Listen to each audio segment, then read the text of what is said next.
यह सामग्री केवल वयस्कों 18 वर्ष और उससे अधिक उम्र के लोगों के लिए है। इसमें यौन रूप से स्पष्ट सामग्री हो सकती है जो कुछ दर्शकों के लिए आपत्तिजनक या अनुचित हो सकती है। आलोक वर्मा ने आखिरकार वो खुफिया जानकारी बता दी जिसे आम लोगों से छिपाकर रखा गया था। बहुत कम शिकारियों और साहसी लोगों को इस खबर के बारे में पता था। गोपनीयता इसलिए बनाए रखी गई थी ताकि शहर में अराजकता न फैले। मायापुरी सी रैंक के अमूर्त दानव द्वारा लाए गए खतरे की विशालता से निपटने के लिए अच्छी तरह से सुसज्जित नहीं था। शहर के स्वामी ने अब तक बाहरी ताकतों और यहाँ तक कि राज्य से भी संपर्क किया होगा। आलोक वर्मा को सौंपा गया मिशन एक टोही का होगा। शहर प्रशासन उच्च रैंक के उपयुक्त दल को मिशन सौंपने से पहले जानवर की प्रजाति, वर्तमान स्थान, संभावित ताकत और कमजोरियों का पता लगाना चाहता था। लेकिन अमूर्त दानव पर टोही करना विशेष रूप से खतरनाक था। जानवर जंगल के जीवों से टेलीपैथिक रूप से संवाद कर सकता था। राक्षस जानवरों के कुछ उदाहरण ऐसे थे जहां वे अपने द्वारा वश में किए गए जादुई जानवर के साथ इंद्रियों को साझा कर सकते थे। इसलिए जानवर को यह पता न लगने देना लगभग असंभव होगा कि उस पर जासूसी की जा रही है। बदले में एक टोही दल को टोही दल मिल जाता और फिर दल के सदस्य जानवरों की भीड़ द्वारा चारों ओर से घेर लिए जाते, इससे पहले कि उन्हें मास्टरमाइंड को देखने का मौका भी मिले। संक्षेप में, अमूर्त दानव से जुड़ी हर चीज जटिल और खतरनाक थी। कोई आश्चर्य नहीं कि आलोक वर्मा के इस लड़के ने अपना अभिमान किनारे रखा और नैना की मदद मांगी, भले ही उसे उसके सामने झुकना पड़ा हो और संभवतः उसे अपमानित करना पड़ा हो। उसकी टीम के सदस्यों की सुरक्षा दांव पर थी। उसकी भी ये समय अपनी रीढ़ सीधी रखते हुए हीरो बनने का नहीं था। नैना ने कुछ देर तक गहराई से सोचा। उसने एक निजी कारण से ऑन फील्ड मिशन लेना बंद कर दिया था। उसे ध्रुव की भी देखभाल करनी थी। वो अब बेहतर पुरस्कारों और अपनी रैंकिंग यात्रा में स्थिर प्रगति के लिए अपनी जान जोखिम में डालकर मिशन स्वीकार नहीं कर सकती थी। लेकिन नैना को सी रैंक के अमूर्त दानव का खतरा समझ में आ गया था। अगर वे इसके लिए तैयार नहीं हुए तो मायापुरी जैसा पूरा शहर जानवर द्वारा नष्ट कर दिया जा सकता था। अगर मायापुरी के जंगल में जादुई जानवरों की संख्या उनकी वर्तमान अनुमानित संख्या से अधिक होती तो जोखिम बहुत अधिक होता। इस सीमा ने जोखिम कारक को वर्तमान प्रशासन के नियंत्रण में अपेक्षाकृत बनाए रखा। अन्यथा शहर के स्वामी ने इस खबर को जनता से गुप्त रखने की हिम्मत नहीं की होती। मैंने अपने निजी कारणों से ऑन फील्ड मिशन लेना बंद कर दिया है और मैं इसे जल्द ही बदलने की योजना नहीं बना रहा हूँ। लेकिन नैना ने आखिरकार बात की। आलोक वर्मा को उसकी पहली बात से निराशा हुई, लेकिन शब्द ने उसे उम्मीद की किरण दी। ऐसा लगता है कि मैं इस स्थिति में सिर्फ मूक दर्शक बनकर नहीं रह सकता। हालांकि आपकी मदद करने का फैसला करने से पहले मुझे कुछ शर्तें घोषित करनी होंगी। मैं किसी भी तरह की आमने सामने की झड़प में हिस्सा नहीं लूंगा और मेरा वेतन मेरे रैंक, वर्ग और सेवाओं के लिए मानक दर से 2 गुना ज्यादा होगा। अगर आप इन 2 शर्तों पर सहमत हो सकते हैं तो मैं आपके साथ चलूंगा। नैना की मांगे सुनकर आलोक वर्मा के चेहरे पर राहत की मुस्कान आ गई। उसने तुरंत उन्हें स्वीकार कर लिया। पैसा एसोसिएशन से आने वाला था। साथ ही वैसे भी अटैक फॉर्मेशन में कोई हीलर शामिल नहीं था। नैना की मांगे उनकी अपेक्षाओं के अनुरूप थीं। आलोक वर्मा को यकीन नहीं था कि वो सी रैंक के शिकारी को अपने समूह का हिस्सा बनाने में सफल होगा। लेकिन इस घटना के बाद जब जानवर मर जाता है और उनका समूह पूरी तरह से बच जाता है तो वे निश्चित रूप से अपनी उपलब्धि के लिए शहर में प्रसिद्ध हो जाते हैं। नैना और आलोक वर्मा ने आगामी पुनर्निर्माण के बारे में कुछ बारीक विवरणों पर चर्चा की, जबकि ध्रुव उनके लिए चाय लेकर आया। उसने एक कप आलोक वर्मा को और दूसरा नैना को उसके हाथों में दिया। कप देते समय ध्रुव ने मासूमियत से मुस्कुराते हुए उसके हाथ को थोड़ा सहलाया। नैना ध्रुव के इस बेवजह स्पर्श से थोड़ा चौंक गई और फिर उसकी आंखों में देखने लगी। हालांकि उसने उसे अपना दुलार जारी रखने दिया। अंत में उसने शिकारी मंडल के विनियामक अधिकारी के साथ अपनी बातचीत फिर से शुरू करने से पहले जल्दी से उसका हाथ चुटकी से दबाया। ध्रुव नैना के इस त्वरित प्रहार से आहत लग रहा था। अपनी हल्की सी नम आंखों से उसने नैना को ऐसे देखा जैसे उसने उसके बैंक खाते से पैसे चुराए हों और फिर दुकान के भीतरी हिस्से में भाग गया। अब नैना को अपने किए पर पछतावा हो रहा था। नैना को लगा कि ध्रुव के पीछे अंदर जाने से पहले इस छोटे आदमी को उसके रास्ते पर भेज देना चाहिए, लेकिन उसने पहले ही मिशन स्वीकार कर लिया था। उसे पूरी योजना सुननी चाहिए, नहीं तो वो अपनी अज्ञानता के कारण अपने अस्थायी टीम के सदस्यों को खतरे में डाल देगी। मैं इस बेवकूफ के चले जाने के बाद उसे शांत कर दूंगी, उसने आलोक वर्मा की बातों पर ध्यान देने से पहले सोचा। आलोक वर्मा अपना पेय पीते समय विवरण के बारे में बात करने में व्यस्त था, इसलिए उसे किशोरी की छेड़खानी के बारे में पता नहीं था। अलग अलग स्थितियों के साथ साथ कुछ निकास रणनीतियों के आधार पर कुछ योजनाओं के बारे में सहमति बनाने में उन्हें कुछ समय लगा। आलोक वर्मा ने सोचा कि नैना उसके साथ चली जाएगी, लेकिन उसने एक घोषणा की। मुझे इस मिशन के बारे में हीलर एसोसिएशन को सूचित करना होगा। मुझे उन्हें बताना होगा कि उन्हें केवल कुछ दिनों के लिए प्राथमिक औषधियों का बैच मिलेगा। आप आगे बढ़ें और अपनी टीम को हमारी पूरी योजना समझाएं। फिर दक्षिणी शहर के गेट पर प्रतीक्षा करें। इस दौरान हमारे प्रस्थान के लिए कोल्ट किराए पर लें। मैं 1 घंटे के भीतर वहां पहुंच जाऊंगा और आपसे मिलूंगा। आलोक वर्मा ने सिर्फ सिर हिलाया, उठ खड़ी हुई और बाहर जाने से पहले फिर से नैना को एक छोटा सा झुककर प्रणाम किया। नैना को वास्तव में हीलर एसोसिएशन को योजनाओं में अचानक आए बदलाव के बारे में सूचित करने की जरूरत थी, जो उसने आलोक वर्मा के अपने आईडी स्टोन का उपयोग करके दुकान से बाहर निकलते ही कर दिया। फिर नैना ध्रुव को ढूंढने अंदर गई, जो खिड़की के पास बैठा हुआ था और किसी दूर की जगह को देख रहा था। वो अभी भी अपने बाएं हाथ से अपने दाहिने हाथ की कटी हुई त्वचा को सहला रहा था। नैना की चुटकी अभी भी उसके असर को बरकरार रखने के लिए काफी नहीं थी, इसलिए ध्रुव ने उसी जगह पर काटना जारी रखा। लेकिन शायद उसने अपनी उत्तेजना में थोड़ा ज्यादा काट लिया, क्योंकि उसे उस जगह पर वाकई त्वचा संबंधी कुछ परेशानी महसूस हो रही थी। छोटा चूहा, तुम क्या देख रहे हो? आंटी नैना की आवाज पीछे से आई, लेकिन ध्रुव ने मुड़कर नहीं देखा। वो बस अपना अभिनय जारी रखता रहा। वास्तव में कुछ खास नहीं, मैं बस सोच रहा था कैसे आपके सबसे करीबी लोगों के पास आपको सबसे ज्यादा चोट पहुंचाने की शक्ति होती है। ध्रुव ने अपनी आवाज में भावनाएं लाते हुए, उसमें हल्का सा कंपन लाते हुए उत्तर दिया। इतना ज्यादा नाटकीय मत बनो ध्रुव, मैंने तुम्हें बस एक छोटा सा चुम्मा दिया है, आप इसे त्वरित चुस्की कहते हैं। इससे पहले कि नैना उसे उसकी बकवास के बारे में बता पाती, ध्रुव ने उसे एक कदम और आगे बढ़ाया और उसे दिखाया कि उसने खुद को कितनी चोट पहुंचाई है।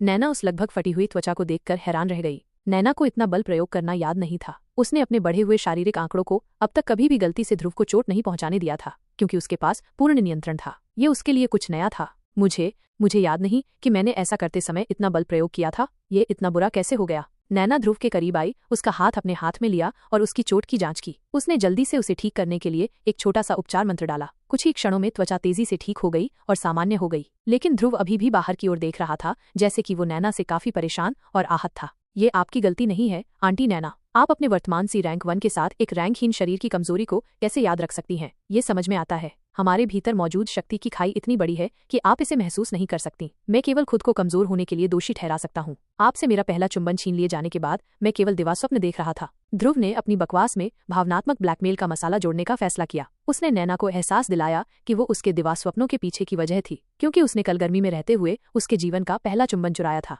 और आखिरकार मसाला काम कर गया। नैना को उस कथन पर बहुत ग्लानि महसूस हुई। उसे एहसास हुआ कि उसने कल जो किया उससे ध्रुव के मन में कितनी गंभीरता से अपनी छाप छोड़ी है। वो उस पल से लगातार उसके बारे में सोचता रहेगा। कोई आश्चर्य नहीं कि वो उसके स्पर्श के लिए इतना तरसता था। नैना का उस लालसा को नकारना ध्रुव को उसके प्रति स्नेह दिखाने से रोकने जैसा था, एक स्नेह जिसे उसने खुद को उस पर जबरदस्ती थोपकर उसे विकसित करने के लिए मजबूर किया था। साथ ही चोट की गंभीरता ने उसे उनके वर्तमान शक्ति स्तरों में अंतर का एहसास कराया, जो सीधे तौर पर उनके सामाजिक स्तर में अंतर से संबंधित था। नैना समझ गई कि गलती से उसे जो चोट लगी है उसका ख्याल रखना ही काफी नहीं है। उसे ध्रुव के मूड को ठीक करने के लिए उतना ही प्यार दिखाने की जरूरत थी। उसे यह दिखाने के लिए कि वो खुद को ध्रुव के स्तर से बाहर नहीं समझती। ऐसा करने का सिर्फ एक ही त्वरित तरीका था। चुराया हुआ पहला चुंबन तभी उचित हो सकता है जब दूसरा भी उसी तरह हो। वो तुरंत काम पर लग गई। वो ध्रुव की ओर मुड़ी और अपनी गर्दन नीचे करके फिर से उसके होठों पर अपने होठ रख दिए। अरे वाह, ये काम कर गया। मुझे इस प्रदर्शन के लिए सर्वश्रेष्ठ अभिनेता का पुरस्कार मिलना चाहिए।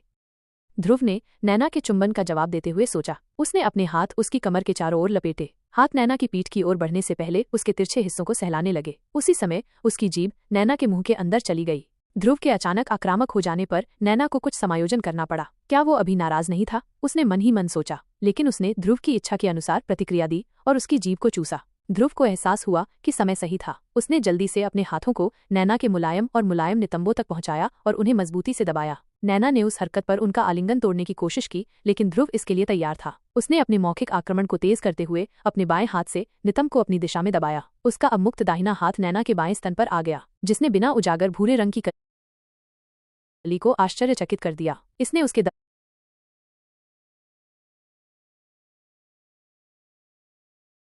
दबाव पर तुरंत प्रतिक्रिया की और खड़ा हो गया। नैना खुद को उस दबी हुई आवाज को बाहर निकालने से नहीं रोक पाई। उस पर हर तरफ से हमला हो रहा था। क्या ये सिर्फ एक किशोर का काम है?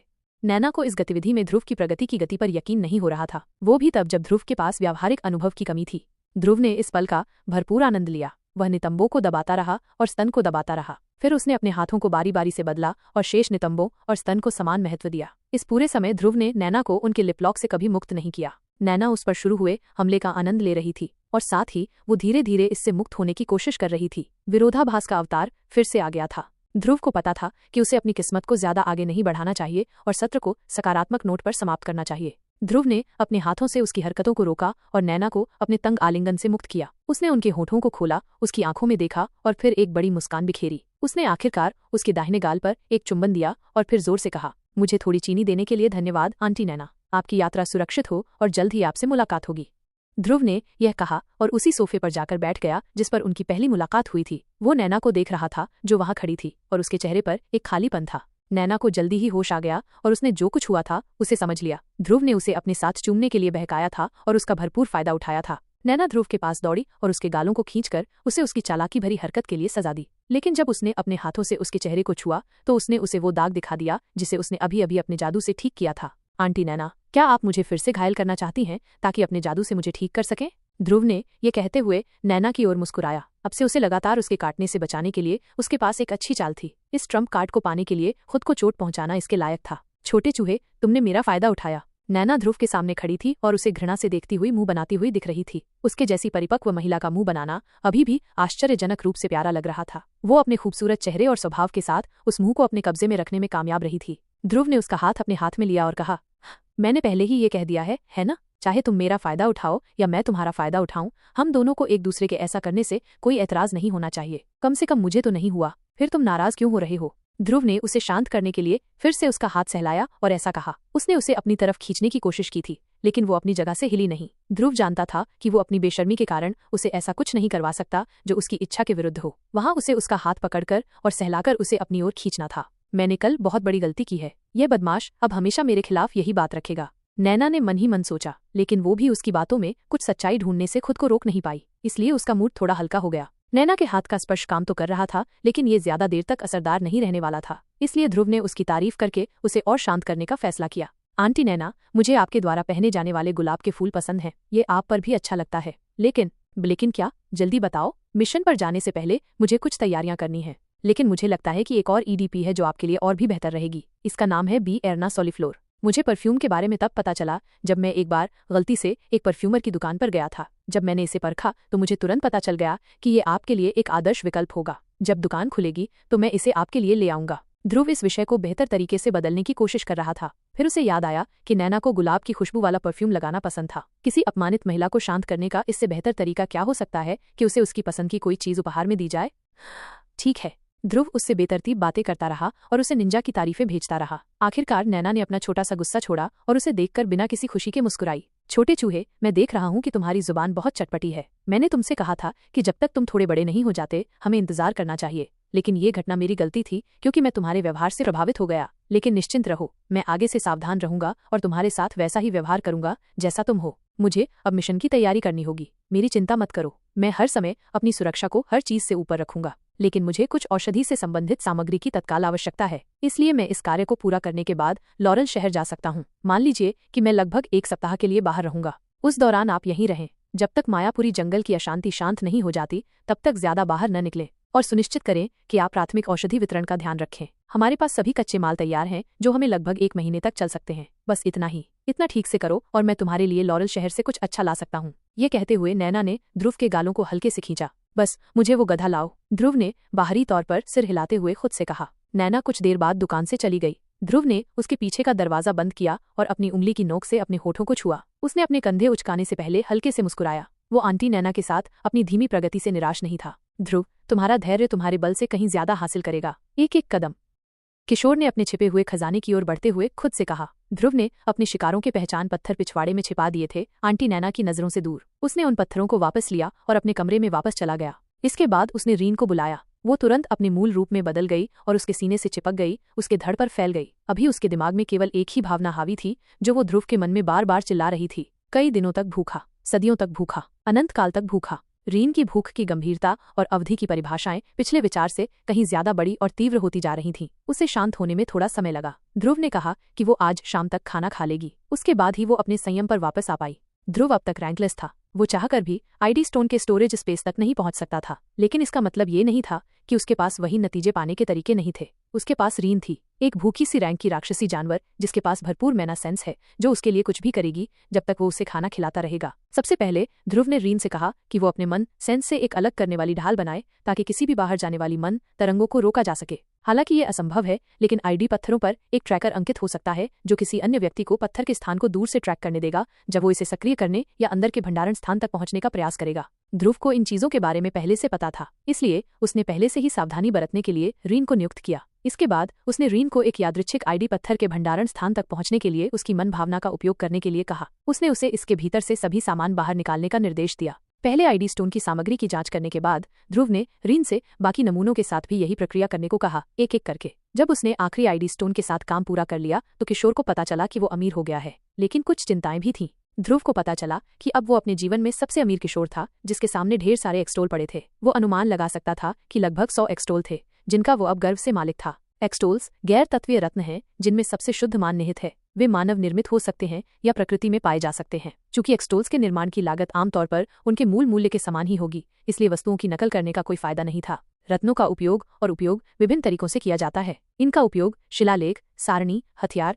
कलाकृतियां, औषधियां, स्क्रोल और अन्य विभिन्न वस्तुओं और सहायक उपकरणों को बनाने में किया जाता है, जिनका व्यापक रूप से शिकारियों, साहसी लोगों, औषधि बनाने वालों, शिलालेख बनाने वालों, हथियार बनाने वालों और कलाकृतियां बनाने वालों द्वारा उपयोग किया जाता है। यही कारण है कि एक्सटोल्स का इस्तेमाल कई राज्यों और साम्राज्यों में मुद्रा के सबसे आम रूप के रूप में किया गया है। चूंकि इसके कई उपयोग थे, इसलिए समय के साथ इसका मूल्य कभी कम नहीं हुआ। मुद्रा का उपयोग मुख्य रूप से रैंक वाली संस्थाओं द्वारा किया जाता था, जब वे अन्य रैंकिंग कर्मियों के साथ काम कर रहे होते थे या रैंक वाले उत्पाद खरीद रहे होते थे। राज्य के विभिन्न शहरों और कुछ लोकप्रिय कस्बों में फैले बैंकिंग प्रतिष्ठानों में राज्य की मुद्रा के साथ और इसके विपरीत एक्सटोल का आदान प्रदान किया जा सकता था। आमतौर पर राज्यों के बीच विनिमय दर उनकी संबंधित वित्तीय स्थितियों के आधार पर उतार चढ़ाव करती थी, लेकिन आमतौर पर एक भी एक्सटोल एक सामान्य पदहीन व्यक्ति के लिए कुछ महीनों से अधिक समय तक पूरी तरह से आराम से बिताने के लिए पर्याप्त होता था, चाहे वो किसी भी राज्य का हो। ध्रुव ने कभी नहीं सोचा था कि उसे अपने पुनः आरंभित जीवन में इतनी जल्दी इतने सारे एक्सटोल मिलेंगे। यह राशि कमोबेश नैना की वार्षिक आय के करीब होगी। इसके अलावा विभिन्न भंडारण स्थानों में राज्य की मुद्रा के रूप में भी धन था। ध्रुव ने अनुमान लगाया कि उसे केवल राज्य की मुद्रा की इतनी राशि के साथ कुछ वर्षों के लिए चाची नैना द्वारा प्रायोजित करने की आवश्यकता नहीं होगी। ध्रुव ने कुछ समय तक अपनी लूट को देखना जारी रखा। 100 एक्सटोल्स के अलावा वो अब कुछ हथियारों, स्क्रोल, पोशन और कुछ कलाकृतियों का नया मालिक था, जिनका उपयोग कैसे करना है ये उसे नहीं पता था। ध्रुव अनुमान लगा सकता था कि वे सभी एफ रैंक के थे, केवल उनका स्तर अलग था। आईडी पत्थरों में बेतरतीब रैंक रहित सामान भी रखे हुए थे, जैसे कपड़े, सामान और यहाँ तक कि दोनों लिंगों से संबंधित व्यक्तिगत स्वच्छता उत्पाद, लेकिन ध्रुव ने उन पर ज्यादा ध्यान नहीं दिया। लेकिन उन रैंकलेस वस्तुओं में सबसे महत्वपूर्ण और चिंताजनक चीज एक हथेली के आकार का लकड़ी जैसा टोकन था, जिस पर अद्वितीय प्रतीक चिन्ह उकेरा गया था और उसके नीचे मायापुरी शब्द लिखा था। ये एक शहर के स्वामी का टोकन था। इसका सिर्फ एक ही मतलब हो सकता है, ध्रुव ने मायापुरी शहर के स्वामी के परिवार के किसी व्यक्ति की हत्या कर दी थी। ध्रुव को पहले से ही संदेह था, जब उसने पाया कि अब उसे कितना पैसा और संपत्ति मिल गई है। वो आशीर्वाद भी एक तरह का अभिशाप था। इतना धनी होने का मतलब सिर्फ यही हो सकता है कि आप किसी ऐसे परिवार से हैं जिसकी किसी बड़ी संस्था के वित्त तक सीधी पहुंच है। हालांकि मायापुरी शहर अन्य प्रसिद्ध शहरों की तुलना में उतना बड़ा या समृद्ध नहीं माना जाता था, फिर भी इसकी आबादी काफी थी। आबादी के साथ कर भी जुड़े, और करों के साथ आप राज्य के खजाने में जाने से पहले पैसे को अपने खजाने में डाल सकते थे। और शहर के स्वामी के परिवार ने एफ रैंक के एक कर्मचारी को इतनी बड़ी रकम दी थी। इसका मतलब था कि परिवार के भीतर उनका अस्तित्व काफी खास था। ध्रुव को अब सिरदर्द होने लगा था। ध्रुव आईडी पत्थरों के बीच अंतर नहीं कर पाया कि कौन शहर के स्वामी के परिवार का है। उक्त पत्थर काफी हद तक एक जैसे दिखते थे, बस कुछ शिलालेख एक दूसरे से अलग थे। आईडी पत्थर के मालिक का पता लगाने के कुछ तरीके भी थे, लेकिन उन सभी के लिए पत्थर को सक्रिय करना और उसका संचार चैनल खोलना आवश्यक था, जिसे ध्रुव करने में मूर्ख नहीं था। ध्रुव ने अनुमान लगाया कि प्रताप के हमलावरों में से कोई भी शहर के स्वामी से संबंधित नहीं था, अन्यथा अब तक शहर में बड़े पैमाने पर हलचल मच गई होती। इससे सिर्फ आर्यन की पार्टी बची। ध्रुव ने अनुमान लगाया कि या तो सुमित या फिर आर्यन खुद मायापुरी के शहर के स्वामी से संबंधित थे। चाहे शहर के स्वामी के परिवार का कोई भी सदस्य क्यों न निकले, उनकी मौत का अंतिम रहस्योद्घाटन मायापुरी के जंगल में अशांति को और बढ़ा देगा। ध्रुव को इस बात की चिंता थी कि अगर वो किसी तरह से इतना बदकिस्मत हुआ कि अपराध स्थल से जुड़ गया तो उसे क्या क्या नुकसान हो सकते हैं। भले ही उसने सभी जरूरी सावधानियां बरती हों, लेकिन उसे अपने किए पर पछतावा नहीं था। उसने पहले ही आर्यन की पार्टी के साथ टकराव से बचने की कोशिश की थी। ये वे ही थे जिन्होंने उसे एक कोने में धकेल दिया था। वो केवल बाद में ही बदला ले सकता था। अब मुझे क्या करना चाहिए? क्या मैं ये शर्त लगाऊं कि मुझे नहीं पकड़ा जाएगा? ध्रुव ने मन ही मन सोचा। भले ही उसने कोई निशान न छोड़ा हो, लेकिन कुछ आकस्मिकताओं के लिए तैयार रहना हमेशा बेहतर होता है। ध्रुव को एक बलि का बकरा ढूंढना था जो जंगल में उसके कारण हुई हर घटना का दोष ले सके। फिर उसने अपनी छाती की ओर देखा और देखा कि अमूर्तिका उस पर बेतरतीब ढंग से घूम रही थी। और देखो, ध्रुव को अपना बलि का बकरा मिल गया। अमूर्तिका में नहीं, बल्कि किसी ऐसे व्यक्ति में जिसे उसने जीवित ही निगल लिया था। वो प्रताप वॉकर का पुनः उपयोग करेगा तथा उसकी मृत्यु के बाद भी उसे निचोड़ लेगा। यदि प्रताप वॉकर के भूत का अवशेष अभी भी उसके हत्यारे के आसपास होता तो वो ध्रुव को उसकी अंतिम और आगामी 7 पीढ़ियों तक श्राप दे चुका होता। लानत है तुम और तुम्हारे समझदार माता पिता पर, जिन्होंने तुम जैसे दुष्ट प्राणी को तुम्हारे हाल पर छोड़ दिया। मैं पहले ही तुम्हारे हाथों मर चुका हूँ, लेकिन इतना ही काफी नहीं था। तुमने मेरी पार्टी को खत्म कर दिया, हमसे सब कुछ छीन लिया, मेरी मौत का कोई उचित कारण भी नहीं बताया और अपने जानवर से मेरा शरीर जिंदा ही खाने को कहा। और अब तुम मुझे उस चीज के लिए फंसाना चाहते हो जिसके लिए तुम दोषी हो। तुम समय में वापस क्यों नहीं जाते और मेरे माता पिता से सुरक्षा का उपयोग करने के लिए क्यों नहीं कहते हो? कोई अनुमान लगा सकता है कि भूत प्रताप बहुत चिल्लाते हुए ध्रुव से कहेगा। हालांकि ध्रुव उस योजना को लागू करने से पहले उसे इस काम को अंजाम देने के लिए अमूर्तिका को पर्याप्त रूप से प्रशिक्षित करने की आवश्यकता थी। ध्रुव के पास खुद के लिए पूरा 1 सप्ताह था। इस सप्ताह के दौरान सुबह निर्धारित डिलीवरी के लिए औषधि बनाने में व्यस्त रहेगा। दोपहर से वो अमूर्तिका और खुद को प्रशिक्षित कर सकता था। वो केवल यह आशा करता था कि आर्यन की पार्टी के शवों को खोजने में काफी समय लगेगा। 2 दिन बाद 11 जोड़ एक सदस्यों की एक ई रैंक पार्टी को मायापुरी जंगल से गुजरते हुए देखा जा सकता है। जोड़ 1 अपने रैंक में एक अनियमित सदस्य था जो पार्टी के गठन के पीछे रहता था। यह सदस्य सी रैंक हीलर था जिसने उन्हें समूह में सर्वोच्च रैंक वाली इकाई बना दिया। ये आलोक वर्मा की पार्टी थी जिसमें नैना भी उनके साथ थी। उनकी सभी भयावह उम्मीदों के बावजूद इन 2 दिनों के दौरान उनके रास्ते में कोई बड़ी आपदा नहीं आई। जादुई जानवर सामान्य रूप से व्यवहार कर रहे थे और अधिकांश जानवरों की भीड़ अपनी पिछली स्थिति में वापस चली गई थी। ऐसा लग रहा था जैसे अमूर्त दानव अब जंगल में नहीं रहता था। आलोक वर्मा की पार्टी ने कुछ और सुरागों के लिए गुफा की भी जांच की, लेकिन अंत में पिछली धारणाओं की ही पुष्टि हुई। नैना को चमकने का मौका नहीं मिला। कोई भी इतना घायल नहीं हुआ कि उसे हस्तक्षेप करने की जरूरत पड़े। पार्टी के पास पहले से ही उसका नियुक्त चिकित्सक मौजूद था। यहाँ तक कि नैना भी इस पूरी घटना को लेकर उलझन में थी। उसकी सहज बुद्धि उसे बता रही थी कि हालांकि कुछ जादुई जानवर थे जिनसे उन्हें सावधान रहना चाहिए, लेकिन अगर वे ऐसा करने का फैसला करते हैं तो कोई भी जानवर उन्हें रोकने के लिए पर्याप्त मजबूत नहीं होगा। 2 दिनों तक वे जंगल के भीतर विभिन्न संवेदनशील क्षेत्रों की जांच करते रहे, लेकिन उन्हें अमूर्त दानव, प्रताप के साथ आए व्यक्ति या प्रताप रेडर्स के किसी भी सदस्य के शव का कोई निशान नहीं मिला। आलोक वर्मा को लगा कि आगे बढ़ना समय और संसाधनों की बर्बादी है। वे अधिकारियों को केवल यह रिपोर्ट दे सकते थे कि अमूर्त दानव का खतरा फिलहाल टल गया है। एक चक्कर पूरा करने के बाद टीम निर्मल झील पर लौट आई जहां से उन्होंने अपनी खोज शुरू की थी। वे हमेशा की तरह बाहर निकलने ही वाले थे कि तभी समूह के आरव को कुछ ऐसे निशान मिले जैसे कोई व्यक्ति अजीब रास्ते से जा रहा हो। अपने आरव विशिष्ट कौशल के साथ आरव एक अज्ञात व्यक्ति द्वारा छोड़े गए धुंधले निशान का अनुसरण करने में सक्षम था। उन्होंने इस निशान का अनुसरण किया क्योंकि उस व्यक्ति ने जो मार्ग चुना था वो बहुत अजीब था। यह निर्मल झील से जुड़ा हुआ था, लेकिन जंगल के उत्तरी निकास की ओर जाने वाले नियमित मार्ग से मीलों दूर था। सभी सदस्यों ने तुरंत उस अज्ञात व्यक्ति के बारे में सोचा जिसने प्रताप का पीछा किया था। उस व्यक्ति के बारे में सबसे विचित्र बात यह थी कि इतिहासकार वर्ग के सदस्य के मंत्रों से पता चलता था कि वो व्यक्ति बिना पद का था, लेकिन उनमें से कोई भी इस बात पर विश्वास नहीं करेगा कि ऐसा हो सकता है। एक व्यक्ति जो ऐसी घातक घटना को देखता है जिसमें सी रैंक का अमूर्त दानव, प्रताप वॉकर और जादुई जानवरों की भीड़ शामिल है, वो बिना पद का नश्वर नहीं हो सकता। इसलिए वे केवल इस निष्कर्ष पर पहुंचे कि उस व्यक्ति की क्षमता इतिहासकार के पद से परे थी। आमतौर पर इतिहासकार वर्ग के शिकारी के पास बहुत अधिक युद्ध कौशल उपलब्ध नहीं होते, लेकिन उन्होंने अपने अद्वितीय कौशल से इसकी भरपाई कर ली। साथ ही आलोक वर्मा की पार्टी में इतिहासकार अज्ञात व्यक्ति के बारे में जानने के लिए सीमित उपयोग वाली कलाकृति का उपयोग कर रहा था। फिर भी यह उन्हें केवल वही उत्तर बता सकता था जो उन्हें पहले से मिला था कि वो व्यक्ति पदहीन था। ई रैंक के इतिहासकार के कौशल और उस तरह की कलाकृतियों में हस्तक्षेप करने में सक्षम व्यक्ति को कम से कम सी रैंक की इकाई या उससे आगे होना चाहिए जिसके पास संसाधनों का एक विशिष्ट सेट हो। ये एक असामान्य खोज थी। उन्हें अब उस व्यक्ति के बारे में जानने के लिए इस निशान का अनुसरण करना था। आखिरकार यह रास्ता आलोक वर्मा के दल को जंगल के भीतर एक खुले क्षेत्र में ले गया। उस क्षेत्र के करीब पहुंचने पर सबसे पहले जिस चीज ने उनकी नाक पर हमला किया वो थी सड़न की गंध। उन्हें पता था कि वे एक छोटे से युद्ध के मैदान में पहुंच गए हैं जहां आगे हताहत होने वाले हैं। यह इलाका सुनसान था और आरव द्वारा चुने गए सामान्य मार्गों से दूर था, इसलिए कोई भी इन शवों को नहीं खोज पाएगा अगर वे विशेष रूप से उनकी तलाश न करें। ये शव ग्रिड वाइज सर्च से ही मिल पाएंगे अगर वे उस अज्ञात व्यक्ति के निशान का अनुसरण न करें। जब आलोक वर्मा के दल के सदस्य काफी करीब पहुंचे तो उन्होंने देखा कि गिद्ध कई शवों पर दावत उड़ा रहे हैं। बदसूरत दिखने वाले पक्षियों ने शवों को पहले ही उनके मांस से अलग कर दिया था। केवल कुछ टुकड़े बचे थे जिसके लिए गिद्ध आपस में भिड़ गए। शवों पर अभी भी उनके कपड़े थे, हालांकि अब वे फटे हुए थे। पार्टी के सदस्यों ने शवों के पास जाने से पहले गिद्धों को डराकर भगा दिया, जिनकी अधिकांश हड्डियां बाहर खुली हुई थीं। पार्टी के सभी सदस्य अनुभवी शिकारी थे, इसलिए कोई भी उस दृश्य को देखकर घबराया नहीं, या ऐसा ही उन्होंने सोचा जब तक कि आलोक वर्मा 2 विशेष शवों को देखकर हिल नहीं गया। जब उसने उन शवों को पहचाना तो वो अपने आप को दुख से भरी चीखें निकालने से नहीं रोक सका। आर्यन, अजय। आलोक वर्मा जल्दी से अजय के शव के पास पहुंचा। उसने शव को हाथ नहीं लगाया क्योंकि उसे डर था कि कहीं अपराध स्थल पर गड़बड़ी न हो जाए और इतिहासकार का काम मुश्किल न हो जाए। लेकिन आलोक वर्मा ने कपड़ों और कंकाल की संरचना को ध्यान से देखा, जिससे शरीर की पहचान की पुष्टि हो गई। उसने आर्यन के शरीर के साथ भी ऐसा ही किया और उसके बाद ही वो रुका और अपनी आंखें बंद कर ली। आलोक वर्मा के दल के सदस्य और नैना ने देखा कि आलोक वर्मा शवों को देखकर भावुक हो रहा है। उन्हें लगा कि वो उन्हें व्यक्तिगत रूप से जानता है, इसलिए उन्होंने उसे परेशान नहीं किया। कभी कभी एक व्यक्ति को अपने दुख से निपटने के लिए बस कुछ निर्बाध शांत समय की आवश्यकता होती है।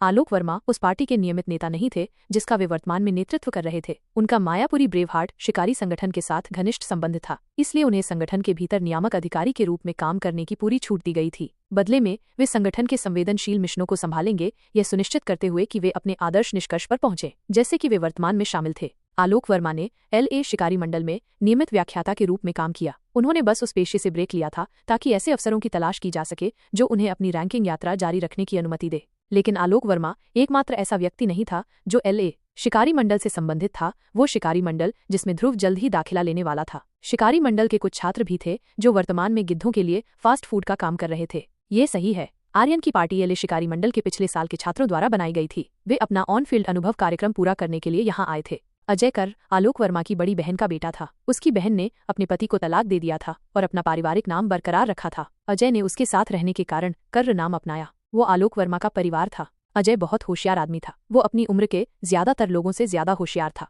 उसकी IQ और EQ दोनों ही बेहतरीन थे और उसकी रैंकिंग की यात्रा आसानी से शुरू हो गई थी। संक्षेप में उसके पास वे सभी गुण थे जो किसी व्यक्ति को अपनी रैंक में आगे बढ़ने के लिए चाहिए होते हैं। अजय ही वो व्यक्ति था जिसे ध्रुव ने होशियार कहा था। वो ध्रुव द्वारा मारा जाने वाला आखिरी व्यक्ति भी था। आर्यन ही वो कारण था जिसके कारण समूह मायापुरी शहर में अपना ऑन फील्ड अनुभव कार्यक्रम पूरा करने के लिए आया था। आर्यन मायापुरी शहर के वर्तमान नगर स्वामी ईशान ओसान के पोते थे। ईशान ने एडिनबर्ग राज्य में बैरन के रूप में भी काम किया, इसलिए शहर के स्वामी की उपाधि उनके परिवार के लिए वंशानुगत हो गई। जब आपके दादाजी आपके काम में आपकी मदद कर रहे हैं तो आप किसी और जगह की तलाश क्यों करेंगे। इसलिए आर्यन घर आया था और अपने दोस्तों को भी साथ लाया था ताकि उनका जीवन आसान हो सके। लेकिन ये तब तक ही चला जब तक आलोक वर्मा अपने काम के लिए मायापुरी शहर नहीं आ गए। जब आलोक वर्मा ने देखा कि उनकी शिकारी मंडल के छात्र ऑन फील्ड अनुभव कार्यक्रम की आड़ में बस इधर उधर घूम रहे थे तो उन्होंने संबंधित छात्रों को निष्कासित करने का अनुरोध करने से बस कुछ ही इंच की दूरी पर थे। आलोक वर्मा को पता था कि इस समूह में उसका भतीजा अजय भी शामिल है, लेकिन वह निष्कासन के लिए आवेदन करने के लिए आगे बढ़ सकता था।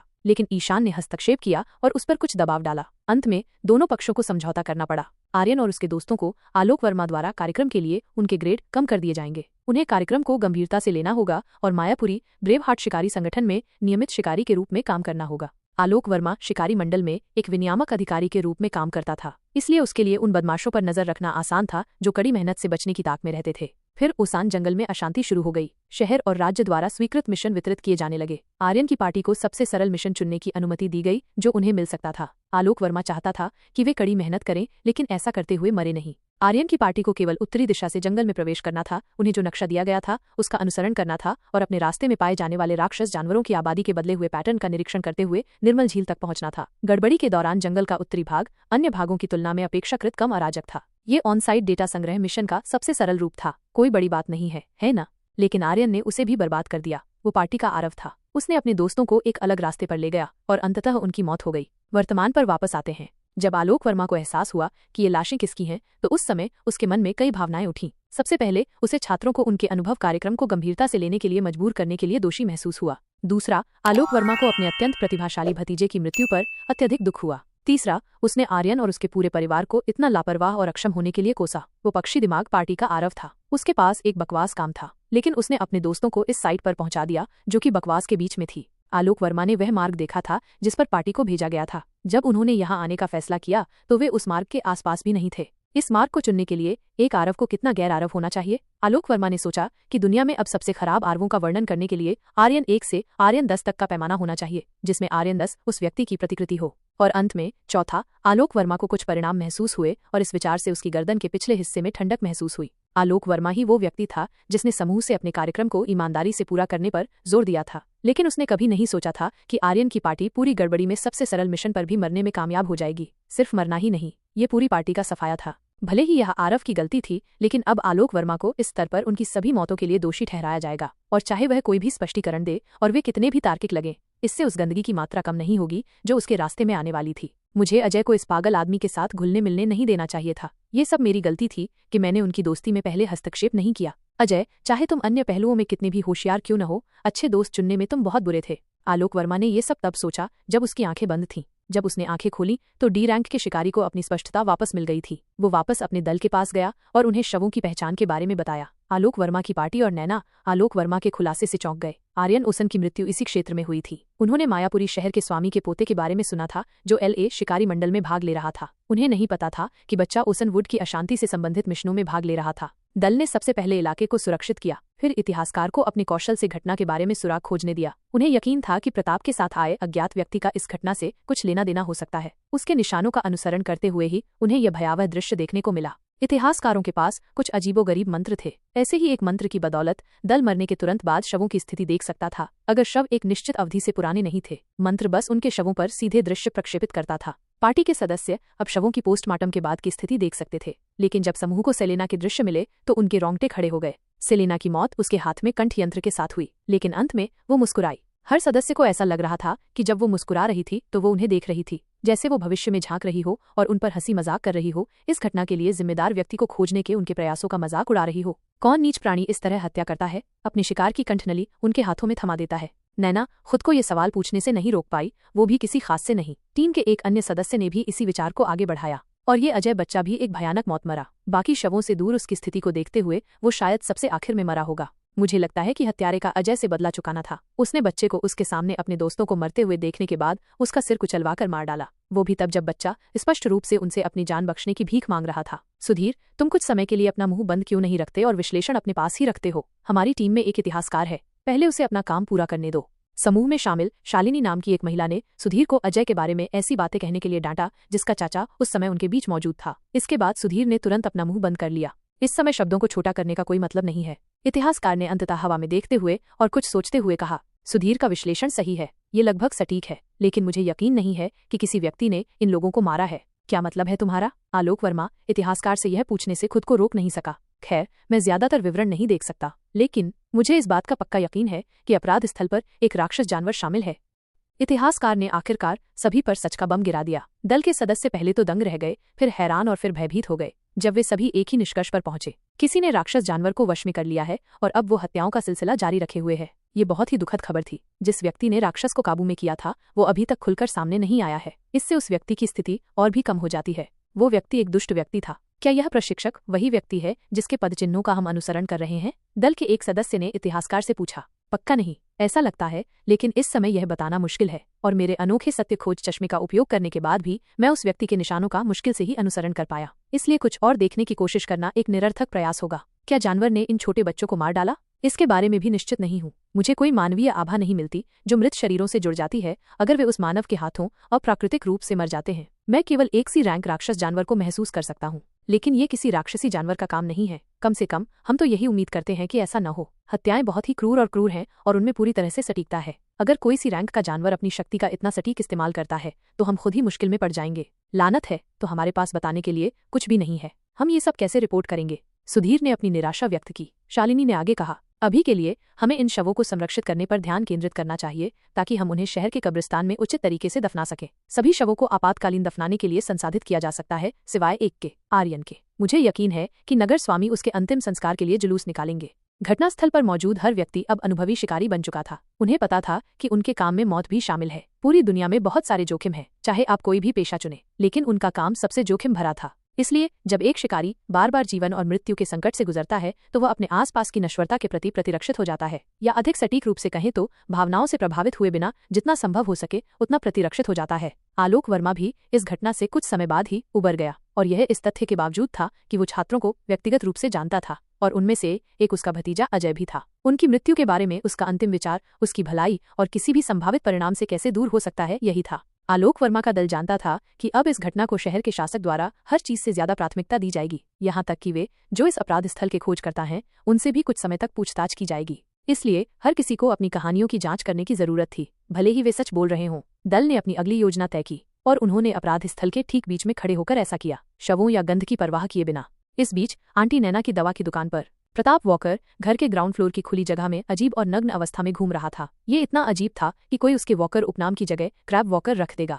दर्शक इस तथ्य को भी नजरअंदाज कर देते हैं कि प्रताप की अमानवीय चाल देखने के बाद भी वो नग्न था। हालांकि वो लगातार आगे बढ़ रहा था। कम से कम आज उसने ध्रुव की ओर बढ़ने की कोशिश नहीं की, जो खुली जगह के दूर छोर पर खड़ा था। प्रताप वॉकर फिर से धरती पर नहीं चल रहा था। दुख की बात है कि इस दुनिया में उसके लिए कोई दूसरा मौका नहीं था। यह आमूर्तिका का रूप था जो प्रताप के रूप में बदल गया था। वो ध्रुव के मार्गदर्शन में द्विपाद चलने का अभ्यास कर रही थी, लेकिन वो सब नहीं था। ध्रुव कु मी न गया आहा। आमूर्तिका ने प्रताप की आवाज में कुछ अस्पष्ट बातें बोली। पहला शब्द शायद वह ध्रुव को उसके नाम से पुकार रही थी, हालांकि वह उसके द्वारा बोले गए दूसरे शब्द के बारे में निश्चित नहीं था। वो अगले 2 दिनों में ठीक से चल और दौड़ सकेगी, लेकिन जैसे ही वो बोलने के लिए अपना मुंह खोलेगी उसे मार दिया जाएगा। इसका कोई त्वरित समाधान नहीं है। ऑपरेशन के दौरान मुझे उसका मुंह बंद रखना होगा। ध्रुव ने अपनी दाढ़ी रहित ठोड़ी को खुजलाया। वो प्रताप को अब तक किए गए हर काम में फंसाने की अपनी योजना के बारे में सोच रहा था। उसे सावधानी से कदम उठाने की जरूरत थी, साथ ही यह भी सुनिश्चित करना था कि कोई खामी न हो। आमूर्तिका का मार्गदर्शन करना इतना मुश्किल नहीं था। ध्रुव को केवल उसकी प्रगति पर प्रतिक्रिया के रूप में अपने विचार भेजने की जरूरत थी, और वो अपने अगले प्रयासों में सुधार दिखाएगी। उसने उसे अपने पूरे शरीर पर लेप लगाने को भी कहा, और उस लेप में ही वो पूरे स्थान पर चला, एक शैतान की तरह जो आर्यन की पार्टी का क्रूर रीपर बन गया। उसने उसे हर मांसपेशी के संकुचन और विस्तार पर ध्यान देने को कहा था जो उसके द्विपाद चलने के दौरान होता है, और अब उसने उसे हर चीज की नकल करने को कहा। आमूर्तिका ज्यादातर चीजें सही कर लेती थी, लेकिन कुछ चीजें छूट जाती थीं। लेकिन धीरे धीरे दोनों के प्रयासों से यह भी ठीक हो रहा था। अपनी भाषा के प्रशिक्षण के लिए ध्रुव ने अपने शब्दों को बोलने के साथ साथ अपने विचार भी उसे भेजने का फैसला किया, और उसने उसे बताया कि जब भी वो संवाद करना चाहे तो उसे भी ऐसा ही करना चाहिए, और जब भी वो कोई गलती करेगी तो वो उसे सुधार देगा। इस तरह वो भाषा को जल्दी समझ लेगी। यहाँ तक कि अगर आमूर्तिका ध्रुव द्वारा कहे गए किसी शब्द का अर्थ तुरंत नहीं समझ पाती या उसे कोई शब्द गलत बोल देती है तो भी गलत संचार की कोई संभावना नहीं थी। उनके बीच विचार साझा करने का चैनल अभी भी खुला था। आमूर्तिका, अगर तुम एक बार में अपने शब्द नहीं बोल सकती हो तो उन्हें तोड़ो। पहले एर बोलो और फिर एन। कॉमिंग के साथ भी ऐसा ही करो। उन्हें जोड़ने के बारे में सोचने से पहले को मी और एनजी बोलने की कोशिश करो। ध्रुव ने आमूर्तिका से मौखिक रूप से और मानसिक रूप से भी बात की। प्रताप दिखने वाले दानों ने सिर हिलाया और फिर से कोशिश की। एर, N I M company, M I N G, हुन, ग्राई, फी, डी, मी। अब कुछ सुधार हुआ है। ठीक है, शाम तक एक जगह से दूसरी जगह चलते रहो। ध्यान रखो कि तुम कुछ भी न तोड़ो, और जब रात होने लगेगी तो हम हमेशा की तरह तुम्हारे लिए कुछ खाना लेकर निकलेंगे। ध्रुव ने उसे खिलाने के बारे में उसकी जिद को नजरअंदाज करना शुरू कर दिया था। वो समझ गया था कि भावनाएं उसके शरीर विज्ञान के कारण ही नहीं बल्कि इसलिए भी प्रबल थीं क्योंकि उसके मस्तिष्क में कोई अन्य विचार नहीं था। एक बार जब वो कुछ परिपक्व हो जाएगी और उसे सोचने के लिए ढेर सारे विचार दिए जाएंगे तो उसकी भूख शायद स्वीकार्य स्तर तक कम हो जाएगी। शायद ध्रुव इन 2 दिनों में शाम को आमूर्तिका को सैर के लिए बाहर ले जाता था। वह आमूर्तिका को अपनी शर्ट के अंदर छिपा लेता था और उसे चुपचाप वहां रहने देता था ताकि वो अपनी राक्षसी आभा को बाहर न आने दे। ध्रुव किसी बेतरतीब कम रोशनी वाली गली में चला जाता और अंधेरे में गायब हो जाता और चेहरे पर मास्क लगाए हुए किसी दूसरी गली से प्रकट होता। फिर वो शहर के उन गुप्त स्थानों पर जाता जहां अपराधी, लुटेरे, चोर और वेश्याएं रहती थीं। वहां उसकी मौजूदगी उसके छोटे कद और मुखौटे की वजह से कुछ लोगों का ध्यान आकर्षित करती थी। लेकिन ऐसा नहीं था कि आपराधिक जीवन का स्वाद सिर्फ वयस्कों और बेपर्दा बहादुरों तक ही सीमित था। बहुत सारे बच्चे होंगे जो चोरी में हिस्सा लेंगे, और जब वे गरीब और भूखे होने से तंग आ जाते हैं तो और भी ज्यादा चोरी करते हैं। इसलिए भीड़ के बीच ध्रुव की मौजूदगी को तुरंत नजरअंदाज कर दिया गया। ध्रुव इन अपराधियों का शिकार कर रहा था और उन्हें आमूर्तिका को खिला रहा था। इसलिए नहीं कि उसे निगरानी न्याय करना पसंद था, बल्कि इसलिए कि अपराधियों के गायब होने की इतनी गहन जांच नहीं हो पाती। ध्रुव और आमूर्तिका ने इन 2 दिनों में 7 ऐसे अपराधियों को मार गिराया था। ये उनका तीसरा दिन था। आमूर्तिका की भूख तृप्त होने के संकेत दे रही थी। इस भोजन सत्र के बाद वो शायद आने वाले दिनों में शिकायत करेगी। ध्रुव अब जुए के अड्डे के बाहर टहल रहा था। यह एक खराब बहाने के रूप में एक डिनर और बार था जिसमें नशे में धुत होने वाले ग्राहक खचाखच भरे हुए थे। ध्रुव अंदर नहीं गया। उसे अंदर जाने की जरूरत नहीं थी। उसने सिर्फ एक रैंकलेस पेंडेंट पहना था जो उसे आईडी स्टोन में से एक से मिला था। बेशक उसने इसे खुलेआम नहीं दिखाया। उसने बस इतना दिखाया कि उसने इसे पहना था जैसे कि वो अपनी संपत्ति छिपाने की कोशिश कर रहा था, और इसके तुरंत बाद ही चारा पकड़ लिया गया। आमूर्तिका ने अपनी मानसिक शक्ति का उपयोग करते हुए ध्रुव को बताया कि जब वो भीड़ भाड़ से दूर एक कोने की ओर जा रहा था तो 5 लोग उसका पीछा कर रहे थे। 5, आज की लूट बड़ी होने वाली है, ध्रुव ने सोचा और एक बड़ी मुस्कान बिखेरी जो उसके मुखौटे के पीछे छिपी हुई थी। पंचशक्ति को जब पता चला कि वहां केवल वे और उनका कमजोर शिकार ही हैं, तो उन्होंने खुद को दिखाने का फैसला किया। उन्होंने ध्रुव को चारों ओर से घेर लिया, इससे पहले कि उनमें से एक ने चुप्पी तोड़ते हुए कहा, बच्चे, जो कुछ भी तुम्हारे पास है उसे धीरे धीरे सौंप दो। जिसमें तुमने जो पेंडेंट पहना है वो भी शामिल है, और हम शायद तुम्हें जाने देंगे। ध्रुव ने अपना सिर हिलाकर सहमति जताई। पंचशक्ति ने सोचा कि यह उनकी अब तक की सबसे आसान डकैतियों में से एक होगी, लेकिन ध्रुव के अगले शब्दों से वे तुरंत हैरान हो गए। ठीक है, अगर तुम अपना शरीर मुझे सौंप दोगे तो मैं पेंडेंट तुम्हें सौंप दूंगा। ध्रुव से घबराकर सभी 5 लुटेरे उससे एक कदम पीछे हट गए। उनमें से एक ने किसी भी संभावित गलतफहमी को दूर करने से खुद को नहीं रोक पाया। बच्चे, मुझे लगता है कि तुम्हारे दिमाग में कुछ गलत चल रहा है। हमें युवा लड़कों में कोई दिलचस्पी नहीं है। दोनों पक्षों में एक अजीब सी खामोशी छाई हुई थी। कुछ समय बाद आमूर्तिका ने 5वें और अंतिम व्यक्ति को पचा लिया था। ध्रुव ने अमूर्त दानव रूप में प्रवेश करके जल्दी से उनका ख्याल रखा था। उसे ज्यादा मेहनत नहीं करनी पड़ी क्योंकि ये गुंडे रैंकलेस थे। उसने उनकी लूट की जांच भी नहीं की और उसे फेंक दिया। वे इतने गरीब थे कि ध्रुव को उन पर दया आ गई। उसके पास पहले से ही बहुत कुछ था, लेकिन अपनी नई मिली दौलत को खर्च करने के लिए उसके पास ज्यादा रास्ते नहीं थे। ध्रुव फिर से बिना किसी को शक हुए घर की ओर चल पड़ा। उसने आमूर्तिका की भूख का पूरा ख्याल रखा था। वो संतुष्ट और खुश थी। आमूर्तिका अपना स्नेह दिखाने के लिए ध्रुव की छाती पर अपनी चिपचिपी त्वचा को खींचती और सिकोड़ती रही। वो उसे ये भी बताती रही कि उसके खाने का स्वाद कैसा है और एक दूसरे से अलग अलग है। ध्रुव ने आमूर्तिका की हरकतों को नजरअंदाज किया और ध्यान की मुद्रा में आ गया। वो अपने आसपास के मन को महसूस करने के लिए पारंपरिक रैंकिंग तकनीक का इस्तेमाल कर रहा था। अब तक प्रशिक्षण व्यर्थ रहा है, लेकिन उसने हार नहीं मानी। ध्रुव को पहले से ही पता था कि मन को महसूस करने में समय लगता है। ये मनुष्यों के लिए जादू या राक्षस जानवरों की तरह आसानी से नहीं आता, और मन को महसूस करना केवल पहला कदम था। दूसरे चरण में आपके शरीर के भीतर मैना को आकर्षित करना और मैना कोर बनाना शामिल था। तीसरे चरण में उस मैना कोर को सक्रिय करना शामिल था ताकि उससे ऊर्जा खींची जा सके। तीसरा चरण पूरा होने पर व्यक्ति F रैंक में प्रवेश करता है। एक मन कोर में 3 चरण होते हैं जो रैंक के भीतर चरणों को परिभाषित करते हैं। उदाहरण के लिए, दूसरा चरण प्राप्त करने के बाद व्यक्ति की नाभि के ठीक नीचे एक F रैंक मैना कोर का निर्माण होगा। तीसरे चरण में प्राथमिक मन मार्ग खुलेंगे जो व्यक्ति को खेती किए गए मन कोर से मन को खींचने और प्रसारित करने की अनुमति देंगे। एफ रैंक वाला मैना कोर सबसे पहले वाष्प चरण में प्रवेश करेगा, जो दर्शाता है कि व्यक्ति उस रैंक के शुरुआती चरण में है। जब मैना कोर तरल चरण में प्रवेश करता है तो उसे उस रैंक के मध्य चरण में प्रवेश करने वाला व्यक्ति माना जाएगा, और रैंक के ऊपरी चरण का मतलब होगा कि कोर ठोस चरण में प्रवेश कर चुका है। रैंक अप के लिए कोर को अंदर से फटने की आवश्यकता होती है ताकि उच्च स्तर का मैना संघनित हो सके और उसकी जगह ले सके। सफल रैंकिंग प्रमोशन के बाद एक नया मैना कोर बनेगा और फिर से वाष्प चरण में देखा जाएगा, लेकिन यह वाष्प चरण रैंक ई टियर का होगा। मैना कोर को संतृप्ति सीमा तक पहुंचने तक फिर से उन्हीं 3 चरणों से गुजरना होगा। ऐसा होने पर यह फिर से विस्फोट से गुजरता है और अगले रैंक अप के लिए रास्ता तैयार करता है। एफ रैंक वाला मैना कोर उसी श्रेणी के मैना को आकर्षित करेगा और ऐसा ही अन्य रैंक के लिए भी होगा। रैंकिंग यात्रा में आगे बढ़ने के लिए आवश्यक समान स्तरीय मैना की मात्रा और घनत्व प्रत्येक रैंक के साथ बढ़ता गया। यही कारण है कि उच्च रैंक वाली संस्थाओं के लिए अगले रैंक तक पहुंचना मुश्किल होगा। ध्रुव ने अपने दूसरे शैक्षणिक वर्ष के दौरान एफ रैंक में प्रवेश किया था। इसका मतलब था कि अब से 2 साल बाद और वो शिकारी मंडल से स्नातक होने के बाद भी एफ रैंक में ही रहा। स्नातक होने के समय वो ई रैंक के आसपास भी नहीं था। आर्यन के दल के सदस्य भी एफ रैंक में थे, लेकिन वे सभी ई रैंक में प्रवेश करने के करीब थे, जिनमें अजय सबसे करीब था। ये ऑन फील्ड अनुभव कार्यक्रम LA शिकारी मंडल के छात्रों के लिए स्नातक होने से पहले ई रैंक में प्रवेश करने के लिए एक ट्रिगर के रूप में भी काम करता था, और ये लगभग एक आदर्श बन गया था। इसलिए जब ध्रुव ने अपने एफ रैंक के साथ स्नातक किया तो उसे नीचा देखा गया, लेकिन ध्रुव ने तय कर लिया था कि वो शिकारी मंडल में जाने से पहले ही एफ रैंक में प्रवेश करेगा। उसके पास 1 महीने से भी कम समय था, लेकिन उसने भविष्यवाणी की कि सही संसाधनों और दृढ़ संकल्प के साथ ये अभी भी संभव है। ध्रुव कुछ और घंटों तक ध्यान की अवस्था में रहा, फिर उसने कॉफी पीना छोड़ दिया। फिर उसने अमूर्तिका से कहा कि वो फिर से कॉफी पीना शुरू कर दे, और उसने बहुत शिकायत की। आंटी नैना ने ध्रुव को बताया कि वो 1 सप्ताह बाद वापस आ जाएगी, लेकिन एक पहचान पत्थर में नगर स्वामी का टोकन देखकर वो डर गया। ध्रुव ने भविष्यवाणी की कि यदि और जब उसका दूसरा अपराध स्थल खोजा जाएगा तो आंटी नैना को बाकी सब चीजों से पहले शहर आने को प्राथमिकता देनी होगी। नैना को लॉरेल शहर की यात्रा स्थगित करनी पड़ेगी। इसलिए ध्रुव ने कोई जोखिम नहीं उठाया और अमूर्तिका से कहा कि जब वो सोए तो वो अकार्बनिक रूप में रहे। ध्रुव की सावधानी रंग लाई। आंटी नैना अगली सुबह वापस लौटी, उनके जाने के 4 दिन बाद। ध्रुव तब तक जाग चुका था और फ्रेश हो चुका था। आंटी नैना ने उससे कहा कि उसे भी कुछ भी करने से पहले नहाना चाहिए। जब नैना नाश्ते की मेज पर नीचे आई तब तक ध्रुव ने नाश्ते के लिए ताज़ा अंडा ब्रेड टोस्ट बना लिया था। उसने उसे बैठाया और संतरे के जूस के साथ नाश्ता परोसा और फिर खुद भी वही मेन्यू लिया।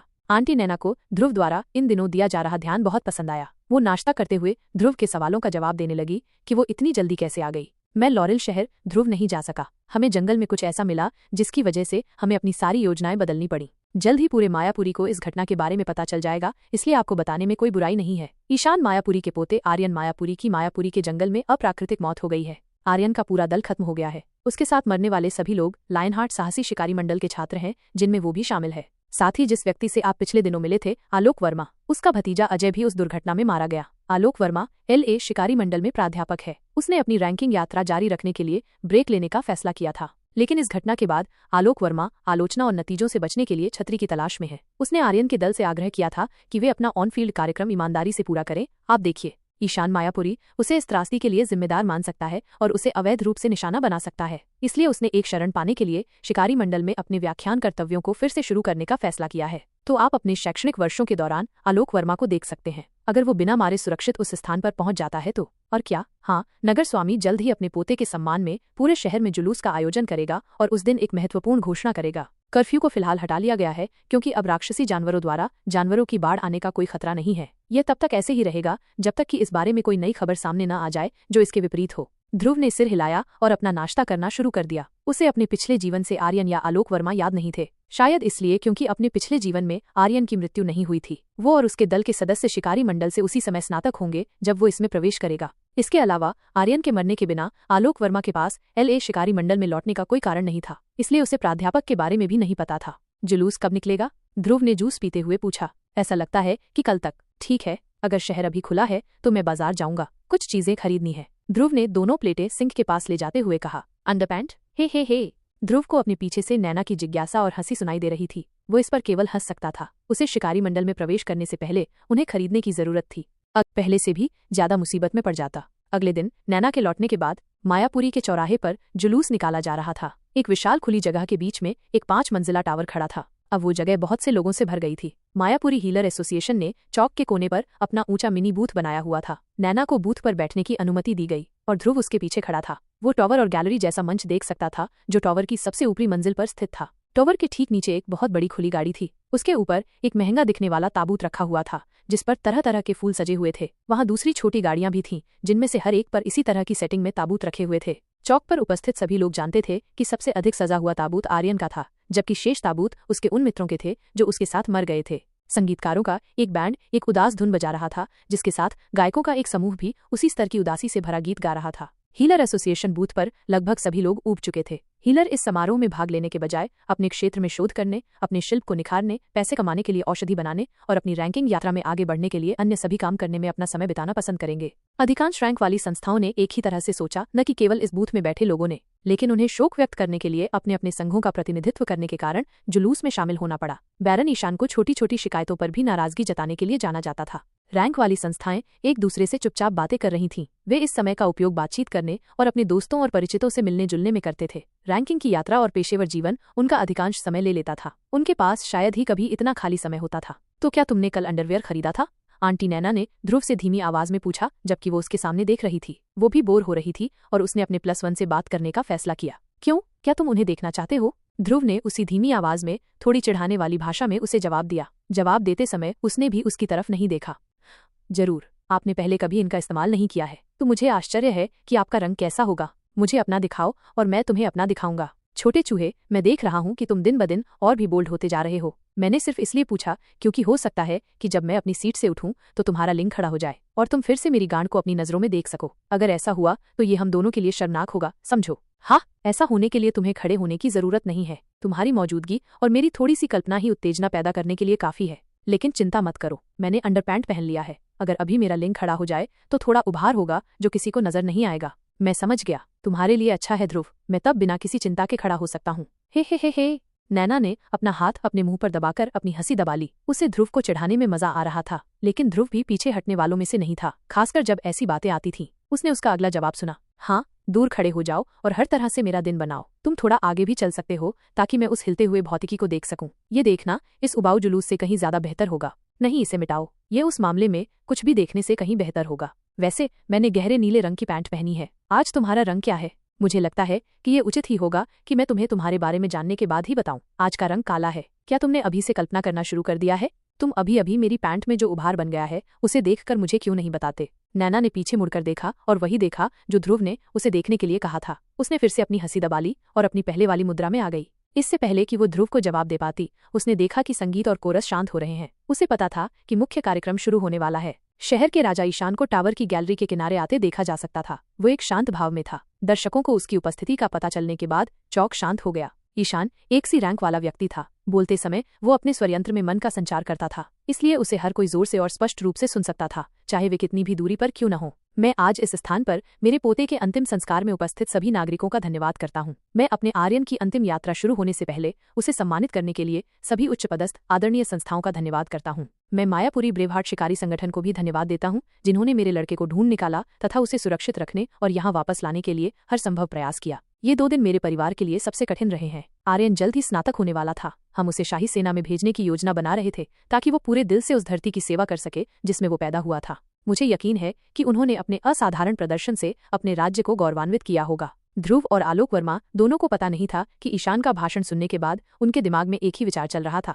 हाँ ठीक है, इसलिए आर्यन का असामयिक प्रस्थान देवभूमि राज्य के लिए उतना ही हानिकारक है जितना कि हमारे परिवार के लिए। आर्यन एक ईमानदार युवक था। अपने दोस्त के मना करने के बावजूद वो मिशन में भाग लेकर LA शिकारी मंडल द्वारा दिए गए ऑन फील्ड अनुभव कार्यक्रम को पूरा करने पर अड़ा हुआ था। ईशान के बेतुके दावों को सुनकर आलोक वर्मा को लगभग दिल का दौरा पड़ गया था, जिसने सच्चाई को तोड़ मरोड़ कर पेश किया था, जैसे ध्रुव ने आंटी नैना की भूरी कलियों को तोड़ मरोड़ कर पेश किया था। मेरा प्यारा पोता हमेशा इस शहर के नागरिकों की सुरक्षा को लेकर चिंतित रहता था। जब उसने रहस्य वन में अशांति के बारे में सुना तो वो शहर के भयंकर ज्वार की चपेट में आने की भयावह संभावना से कांप उठा। इसलिए आर्यन ने अपने लेक्चरर को मजबूर किया कि वो उसे सबसे महत्वपूर्ण मिशन सौंपे और जंगल की ओर दौड़ पड़ा। उसके दोस्तों के पास जान जोखिम में डालकर इस शहर की रक्षा करने के उसके जुनून में उसका साथ देने के अलावा कोई विकल्प नहीं था। आलोक वर्मा अपनी कुर्सी के आर्मरेस्ट पर अपने हाथों को जोर से पकड़ रहा था। ईशान का खून जमा देने वाला भाषण सुनने के बाद उसने अपने नाखूनों को उनमें गड़ा दिया था। आर्मरेस्ट उसके D रैंक बॉडी स्टैट्स के नीचे लगभग टूटने ही वाला था, लेकिन आलोक वर्मा ने किसी तरह अपने गुस्से पर काबू पा लिया। अगर वो ईशान का भाषण के दौरान अपना आपा खो देता तो वो पहले से भी ज्यादा मुसीबत में पड़ जाता। मेरे पोते आर्यन और उसके दोस्त जंगल में अशांति के मूल कारण का पता लगाने में लगे थे, लेकिन उन्हें कभी नहीं पता था कि ऐसा करने पर उन्हें कुछ उच्च पदस्थ दुष्ट विद्रोही समूह सदस्यों द्वारा निशाना बनाया जाएगा। उस दुष्ट विद्रोही समूह सदस्य ने आर्यन की पार्टी को देखते ही उन सभी को निर्दयतापूर्वक मार डाला। हमें पता चला है कि विद्रोही समूह सदस्य ने राक्षस जानवर को वश में कर लिया है। विद्रोही समूह सदस्य शायद इन होनहार युवा बच्चों को मारते समय अपनी पहचान छिपाने के बारे में सोच रहा था। विद्रोही समूह सदस्य सोच रहे होंगे कि वे बच निकले, लेकिन मैं उन्हें चेतावनी देना चाहता हूँ, चाहे वे कहीं भी हों, वे जो भी हों, उन्हें इस तरह के जघन्य अपराध के लिए न्याय के कटघरे में लाया जाएगा। उन्होंने देवभूमि राज्य को भविष्य में चमकते सितारे पाने से वंचित कर दिया है, इसलिए मुझे आज एक घोषणा करनी है। राज्य ने LA शिकारी मंडल को रहस्य वन में एक खोजी दल तैनात करने की अनुमति दी है। हमारे मायापुरी की कानून व्यवस्था इस दल के साथ मिलकर अपराधी के बारे में और अधिक जानकारी प्राप्त करेगी, उसे जीवित पकड़ेगी और उसके कृत्यों के लिए उसे दंडित करेगी। मैं व्यक्तिगत रूप से एक और घोषणा भी करूंगा। मैं इस दुष्ट विद्रोही समूह सदस्य को पकड़ने में मदद करने वाले को 15,000 सोने का सिक्का का इनाम देने की घोषणा करूंगा। हमने उसका नाम साया शिकारी रखा है और उसी नाम से इनाम अनुबंध बढ़ाया है। यह इनाम अनुबंध सिर्फ मायापुरी में ही नहीं बल्कि आसपास के कई शहरों में सक्रिय होगा। विभिन्न शिकारी मंडलों को अब तक एकत्रित किए गए मामले के बारे में विस्तृत जानकारी दी जाएगी, फिर वे अपने सदस्यों के लिए इस इनाम अनुबंध को सक्रिय कर सकते हैं। बस इतना ही। नागरिकों और उच्च पदस्थ अधिकारियों ने इस नए विषय पर चर्चा शुरू कर दी जो उन्हें ईशान द्वारा दिया गया था। हर कोई सोच रहा था कि साया शिकारी कौन होगा। इस बीच दुष्ट विद्रोही समूह सदस्य हर चीज काले के बारे में सोचने में व्यस्त था। जब उसने सुना कि उस पर छद्म नाम के तहत इनाम घोषित किया गया है तो वो सोचने से खुद को रोक नहीं सका। साया शिकारी, ये तो बहुत अच्छा लग रहा है। अज्ञात शब्द प्रतिस्थापन सूची में नहीं, याद दिलाने के लिए ये 2 शब्द रूप में अपडेट कर लिया है। मैं आपके द्वारा प्रदान किए गए पाठ को इस नए रूपांतरण और पिछली सूची के अनुसार फिर से रूपांतरित करता हूँ। साया शिकारी, ये तो बहुत अच्छा लग रहा है। ध्रुव को अपना नया नाम पसंद आया, लेकिन उसे लगा कि इनाम की राशि उसके लिए थोड़ी अपमानजनक है। उसे कम से कम $1 मिलियन का इनाम मिलना चाहिए था, क्योंकि उसके सिर पर पहला इनाम अनुबंध था। नैना के प्रश्न ने उसे अपनी विचारधारा बदलने पर मजबूर कर दिया। छोटा चूहा, तुम इतने परेशान क्यों हो? जुलूस खत्म हो गया है। भीड़ बढ़ने से पहले हमें भी निकल जाना चाहिए। बेशक आंटी नैना, महिलाएं पहले। ध्रुव ने ये बात नैना की तरफ आंख मारने से पहले थोड़ा झुककर कही। नैना को ठीक से पता था कि वो उसे अपने आगे चलने के लिए कहकर क्या करना चाहता था। वो अपने दिल में थोड़ी सी उत्तेजना महसूस करना बंद नहीं कर सकी। ऐसा लगा जैसे उसके मुख्य भोजन में बहुत समय से खोया हुआ मसाला वापस आ गया हो। ध्रुव ने कल से ही आंटी नैना का खाना बनाते समय उसमें फिर से कामोदीपक की कुछ बूंदें मिलानी शुरू कर दी थीं। हालांकि वो मात्रा पर नियंत्रण रख रहा था। ध्रुव का लक्ष्य धीरे धीरे उसे उसकी बढ़ती यौन भूख की आदत डालना और ध्रुव को इसके कारण के रूप में देखना था। वह चाहता था कि वो उसे उन इच्छाओं के लक्ष्य के रूप में देखे, और इसका असर भी दिखने लगा था। आंटी नैना ही थी जिन्होंने उनके अंडरवियर का मुद्दा उठाया था। शायद उन्हें अच्छी तरह पता था कि बातचीत इसी तरह आगे बढ़ेगी। नैना ध्रुव के आगे चलने लगी। वो देख सकती थी कि उसका शरीर सामान्य से ज्यादा हिल रहा था, अवचेतन रूप से उस हिलने डुलने वाले भौतिकी को बढ़ा रहा था जिसके लिए ध्रुव ने प्राइम व्यूअरशिप की सदस्यता ली थी। जब वे घर पहुंचे तो ध्रुव और नैना दोनों को अपने बीच कुछ यौन तनाव महसूस हुआ। नैना सोच रही थी कि कैसे बर्फ को तोड़ा जाए जब ध्रुव ने उसके लिए पहले बर्फ तोड़ी। आंटी नैना, आप यहीं रुकिए, मैं अपने कमरे से आपके लिए उपहार लेकर आता हूँ। उपहार? कौन सा उपहार? मैंने तुम्हें कल ही कुछ खरीदारी के लिए पैसे दिए थे और उसका सारा हिसाब हो गया। हे, मेरे पास पहले से कुछ पैसे जमा थे। तुम्हें ज्यादा सोचने की जरूरत नहीं है, ये कोई महंगा तोहफा नहीं है। तो फिर तुम किसका इंतजार कर रहे हो? जाओ और मुझे वो इनाम दो जो मैं तुम्हारे जैसे बदमाश की देखभाल के लिए चाहता हूँ। यह कहते हुए नैना ने ध्रुव के गाल खींचे और उसे उसके कमरे की ओर भेज दिया। फिर वो ग्राउंड फ्लोर के सोफे पर जाकर बैठ गई। कुछ ही देर बाद ध्रुव नीचे आया। उसके हाथ में एक छोटा सा गिफ्ट रैप बॉक्स था जिस पर बो टाई रिबन लगा हुआ था। ध्रुव ने नैना के पास बैठकर उसे उपहार दिया। वो उसे देखकर मुस्कुराई और कुछ उत्साह के साथ उसे खोला। उसे ऐसा उपहार मिले हुए काफी समय हो गया था। नैना जल्द ही एक छोटी सी परफ्यूम की शीशी को देख रही थी जो एक ही समय में खूबसूरत और शानदार दिख रही थी। उसने इस परफ्यूम का इस्तेमाल नहीं किया था, लेकिन उसे पता था कि उसे ये पसंद आएगा। नैना को हमेशा से ही फूलों वाला परफ्यूम लगाना पसंद था। उसने अपने हाथ पर थोड़ा सा परफ्यूम छिड़का और उसके असर को कम करने के लिए उसे सूंघा। मनमोहक खुशबू मनमोहक थी। जैसा कि ध्रुव ने कहा था, यह बी एरना सोलेफ्लोर उसके लिए एक उपयुक्त EDP था। उसने तुरंत फैसला किया कि वो अब से अपने मूल ब्रांड को इस परफ्यूम से बदल देगी। ध्रुव, यह एक अच्छा उपहार था। तुम्हें मुझे ये उपहार समय समय पर देते रहना चाहिए। तुम्हारे जैसे बंद कमरे में रहने वाले बच्चे को पालना बहुत मुश्किल काम है। जो भी हो, आंटी नैना, क्या आपको नहीं लगता कि मुझे बदले में कुछ उपहार मिलना चाहिए? हाँ, तुम्हें क्या चाहिए? और क्या एक अच्छा और स्वस्थ लिपलॉक मेरे सारे दुखों को शांत कर देगा? छोटा चूहा, पहले मेरी बात सुनो। ये सिर्फ एक लिपलॉक होगा। ऐसा नहीं है कि हमने पहले ऐसा नहीं किया है। ज्यादा से ज्यादा ये शिकारी मंडल के लिए रवाना होने से पहले हमारा तीसरा और आखिरी मौका होगा। मैं ये भी चाहता हूँ कि जब मैं तुम्हें चूमूं तो तुम भी उस इत्र को लगाओ। लेकिन हमारे पास आज की औषधियों की डिलीवरी पहले से ही तैयार है जिसे आर्यन के जुलूस के कारण स्थगित कर दिया गया था। तो क्यों न पहले अपना काम निपटा लें, फ्रेश हो जाएं और बाहर कुछ खाना खा लें। हम शाम 7 बजे तक बाहर निकलेंगे। मैंने तुम्हारे लिए घुटनों तक की एक वन पीस ड्रेस पहले ही ले रखी है जो मैंने तुम्हारे बेडरूम में रख दी है। लेकिन चिंता मत करो, मैंने इसे खरीदते समय आपके शरीर के आकार और आपकी पसंद को ध्यान में रखा है ताकि आप इसमें सहज महसूस करें। फिर आप वो ईडीपी पहन सकते हैं जो मैंने आपको उपहार के रूप में दिया है। ये एक डेट की तरह होगा। मैं तुम्हें बाहर ले जाऊंगा, बेशक मैं हर चीज का भुगतान करूंगा, और अगर मेरी महिला को ये पसंद आता है और वो स्वेच्छा से इसके लिए सहमत हो जाती है तो मैं हमारी सफल डेट के बाद उसे चूम सकता हूँ। तुम क्या कहती हो? इतने पैसे कहाँ से आए? क्या तुमने घर से कुछ बेचा? नैना घर में इधर उधर देखने लगी, मानो ये देखना चाहती हो कि कहीं कुछ छूट तो नहीं गया हो। हाँ, आप मुझ पर कितना कम भरोसा करती हैं आंटी नैना। मैं कभी कभी लगभग समाप्त हो चुकी सामग्री से बनी प्राथमिक औषधियां बेचता हूँ। मैं इन्हें कानूनी तौर पर नहीं बेच सकता क्योंकि मेरे पास अभी तक पोषनियर का लाइसेंस नहीं है, लेकिन मैं एक ऐसे आदमी को जानता हूँ जो एक आदमी को जानता है। वो मुझे इसे व्यक्तिगत रूप से साहसी लोगों को बेचने में मदद करता है। बेशक मुनाफा ज्यादा नहीं है, लेकिन मैंने इतना पैसा जमा कर लिया है कि मैं ये उपहार खरीदकर आज आपको बाहर ले जा सकता हूँ। अब क्या आप संतुष्ट हैं या आप मेरी वित्तीय स्थिति पर आधिकारिक जांच शुरू करना चाहती हैं? ध्रुव ने अपने चेहरे पर थोड़ा गुस्सा दिखाते हुए ये बात कही। बेशक यह सब बकवास था। ध्रुव अपनी नई जिंदगी में एक मेहनती आदमी बन गया था और वो वाकई वही कर सकता था जो उसने अभी दावा किया था, लेकिन उसके पास पहले से ही ढेर सारा पैसा था। वो अपनी मेहनत करने के बजाय आंटी नैना को डेट करने में क्यों नहीं खर्च करता?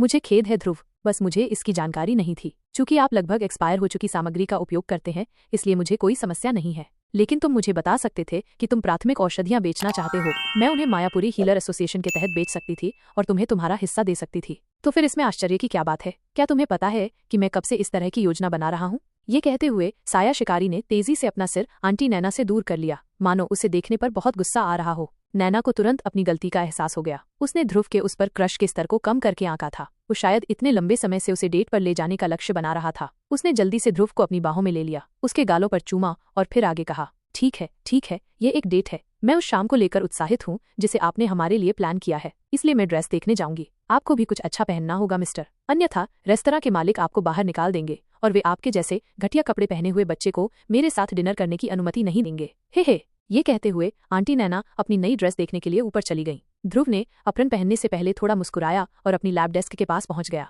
ध्रुव को पता था कि नैना को ये ड्रेस पसंद आएगी, क्योंकि जब वो पहले भी एक बार उससे मिलने आया था तो वो यही ड्रेस लेकर आई थी। उसने तब कहा था कि ये उसकी सबसे पसंदीदा ड्रेस में से एक है। ध्रुव ने उस छोटी सी जानकारी का उपयोग नैना के साथ कुछ अच्छे संबंध बनाने के लिए किया। जैसा कि उम्मीद थी, नैना खुश होकर नीचे आई। ड्रेस उसके लिए बिल्कुल सही थी। ड्रेस की शैली सुरुचिपूर्ण थी, लेकिन इसने उसके घंटे के आकार के फिगर को और भी उभार दिया। उसने कई सालों से ऐसी ड्रेस नहीं पहनी थी और वो उत्साहित थी। जब नैना नीचे आई तो ध्रुव ने पहले से ही अपने प्राथमिक औषधियों के बैच पर काम करना शुरू कर दिया था। उसने भी तुरंत काम करना शुरू कर दिया ताकि वे अपनी डेट पर देर से न पहुंचे। शाम के लगभग 6 बज चुके थे जब ध्रुव और नैना ने अपनी डिलीवरी पूरी कर ली थी। रहस्य वन की अशांति शांत हो चुकी थी, इसलिए अतिरिक्त औषधियां बनाने की कोई जरूरत नहीं थी। लेकिन चूंकि मायापुरी हीलर एसोसिएशन ने शीघ्र डिलीवरी के लिए अग्रिम भुगतान कर दिया था, इसलिए उसे उम्मीद थी कि वे समय पर डिलीवरी करेंगे। अब फ्रेश होने का समय हो गया था। दोनों अपने अपने बेडरूम में चले गए। जब वे बाहर निकले तो ध्रुव और नैना दोनों अपनी पहली डेट के लिए तैयार थे। नैना ने बैंगनी रंग की ड्रेस पहनी थी और परफ्यूम भी जो ध्रुव ने उसे उपहार में दिया था। वो बहुत खूबसूरत लग रही थी। उसकी सुडौल आकृतियां ड्रेस के कारण बहुत अच्छी लग रही थी, लेकिन वो उस पर बहुत ज्यादा कसी हुई नहीं लग रही थी। ऐसा लगता है कि ध्रुव को उसके नाप तौल के बारे में अच्छी तरह से पता था। ध्रुव ने सफेद कैजुअल शर्ट के ऊपर एक सरल लेकिन सुरुचिपूर्ण गहरे नीले रंग की जैकेट पहनी हुई थी। काले रंग की औपचारिक पतलून उसके ओवरऑल के साथ जंच रही थी। नैना हैरान थी। ध्रुव हमेशा कैजुअल कपड़े ही पहनता था, चाहे कोई भी अवसर हो, लेकिन आज उसने अच्छे कपड़े पहनने के लिए बहुत मेहनत की थी। वो सबको प्रभावित करना चाहता था। मैडम, क्या मैं आज रात आपको आपके नाम से बुला सकता हूँ? ध्रुव ने नैना से पूछा, जबकि उसने अपनी खुली हथेली उसके सामने रखी हुई थी। नैना ने अपना हाथ उसके हाथ में दिया और मुस्कुराते हुए जवाब दिया, मैं इसकी इजाजत दूंगा। मैं आज रात तुम्हें छोटा चूहा न कहने की भी कोशिश करूंगा। मैं आभारी हूँ। तो नैना, बताओ, क्या तुम एक यादगार शाम के लिए तैयार हो? मैं हूँ और इसका बेसब्री से इंतजार कर रही हूँ। हम कहाँ जा रहे हैं? यह एक आरक्षण मात्र रेस्तरां है जिसका नाम माया आहार गृह है। मैंने 2 लोगों के लिए एक टेबल आरक्षित कर ली है। कुछ ही मिनटों में एक गाड़ी हमें लेने आ जाएगी। अरे ध्रुव, तुमने आज रात के लिए सब कुछ प्लान कर लिया है, लेकिन क्या तुम्हें यकीन है कि तुम्हारे कपड़े इतने गर्म हैं कि तुम माया आहार गृह में खाना खा सको? तुम्हें इसके रेट पता है ना? आप जैसी खूबसूरत महिला पर खर्च करने के लिए कुछ भी महंगा नहीं है और आपको कीमतों के बारे में चिंता करने की जरूरत नहीं है। मैंने सब कुछ संभाल लिया है। ठीक है, तो फिर मैं सब कुछ तुम्हारे ऊपर छोड़ती हूँ। ध्रुव और नैना माया आहार गृह पहुंचे। उन्होंने एक शानदार भोजन का ऑर्डर दिया। नैना ने यह भी देखा कि ध्रुव उन व्यंजनों के बारे में जानता था जिनके नाम उसने कभी सुने भी नहीं थे। इससे उसे आश्चर्य हुआ कि उसने ये सब कहाँ से सीखा। ऐसा नहीं था कि ध्रुव ने अपने पिछले जीवन में पॉश रेस्तरां में खाना खाया था। उसने कुछ समय तक ऐसे ही एक प्रतिष्ठान के पीछे की रसोई में काम किया था, इसलिए उसे वहां बनने वाले व्यंजनों के बारे में पता था। ध्रुव और नैना ने विदेशी व्यंजनों का स्वाद चखकर और बेहतरीन पेय पदार्थों का स्वाद चखकर खूब मौज मस्ती की। ध्रुव और नाबालिग था, इसलिए वो शराब नहीं पी सकता था, लेकिन उसने नैना के लिए एक पुरानी शराब मंगवाई थी, जिसे उसने पनीर के एक छोटे टुकड़े के साथ एक एक घूंट पीकर पी लिया। बिना रैंक वाली शराब नैना को प्रभावित नहीं करेगी, इसलिए ध्रुव ने प्रीमियम राशि का भुगतान किया था और सी रैंक की सामग्री से बनी शराब का ऑर्डर दिया था, जिसमें उसी रैंक की इकाई को प्रभावित करने की क्षमता थी। ऐसी शराब बिना रैंक वाली और कम रैंक वाली इकाई को तुरंत मौत या नुकसान पहुंचा सकती थी। नैना को शराब के कारण हल्का नशा सा महसूस हो रहा था। उसके गालों पर लालिमा थी और उसे चक्कर आ रहा था। डिनर हो चुका था। ध्रुव और नैना घर लौट आए थे। ध्रुव उसे शहर घुमाने ले जाना चाहता था, लेकिन उसे लगा कि वाइन उसके स्वाद के हिसाब से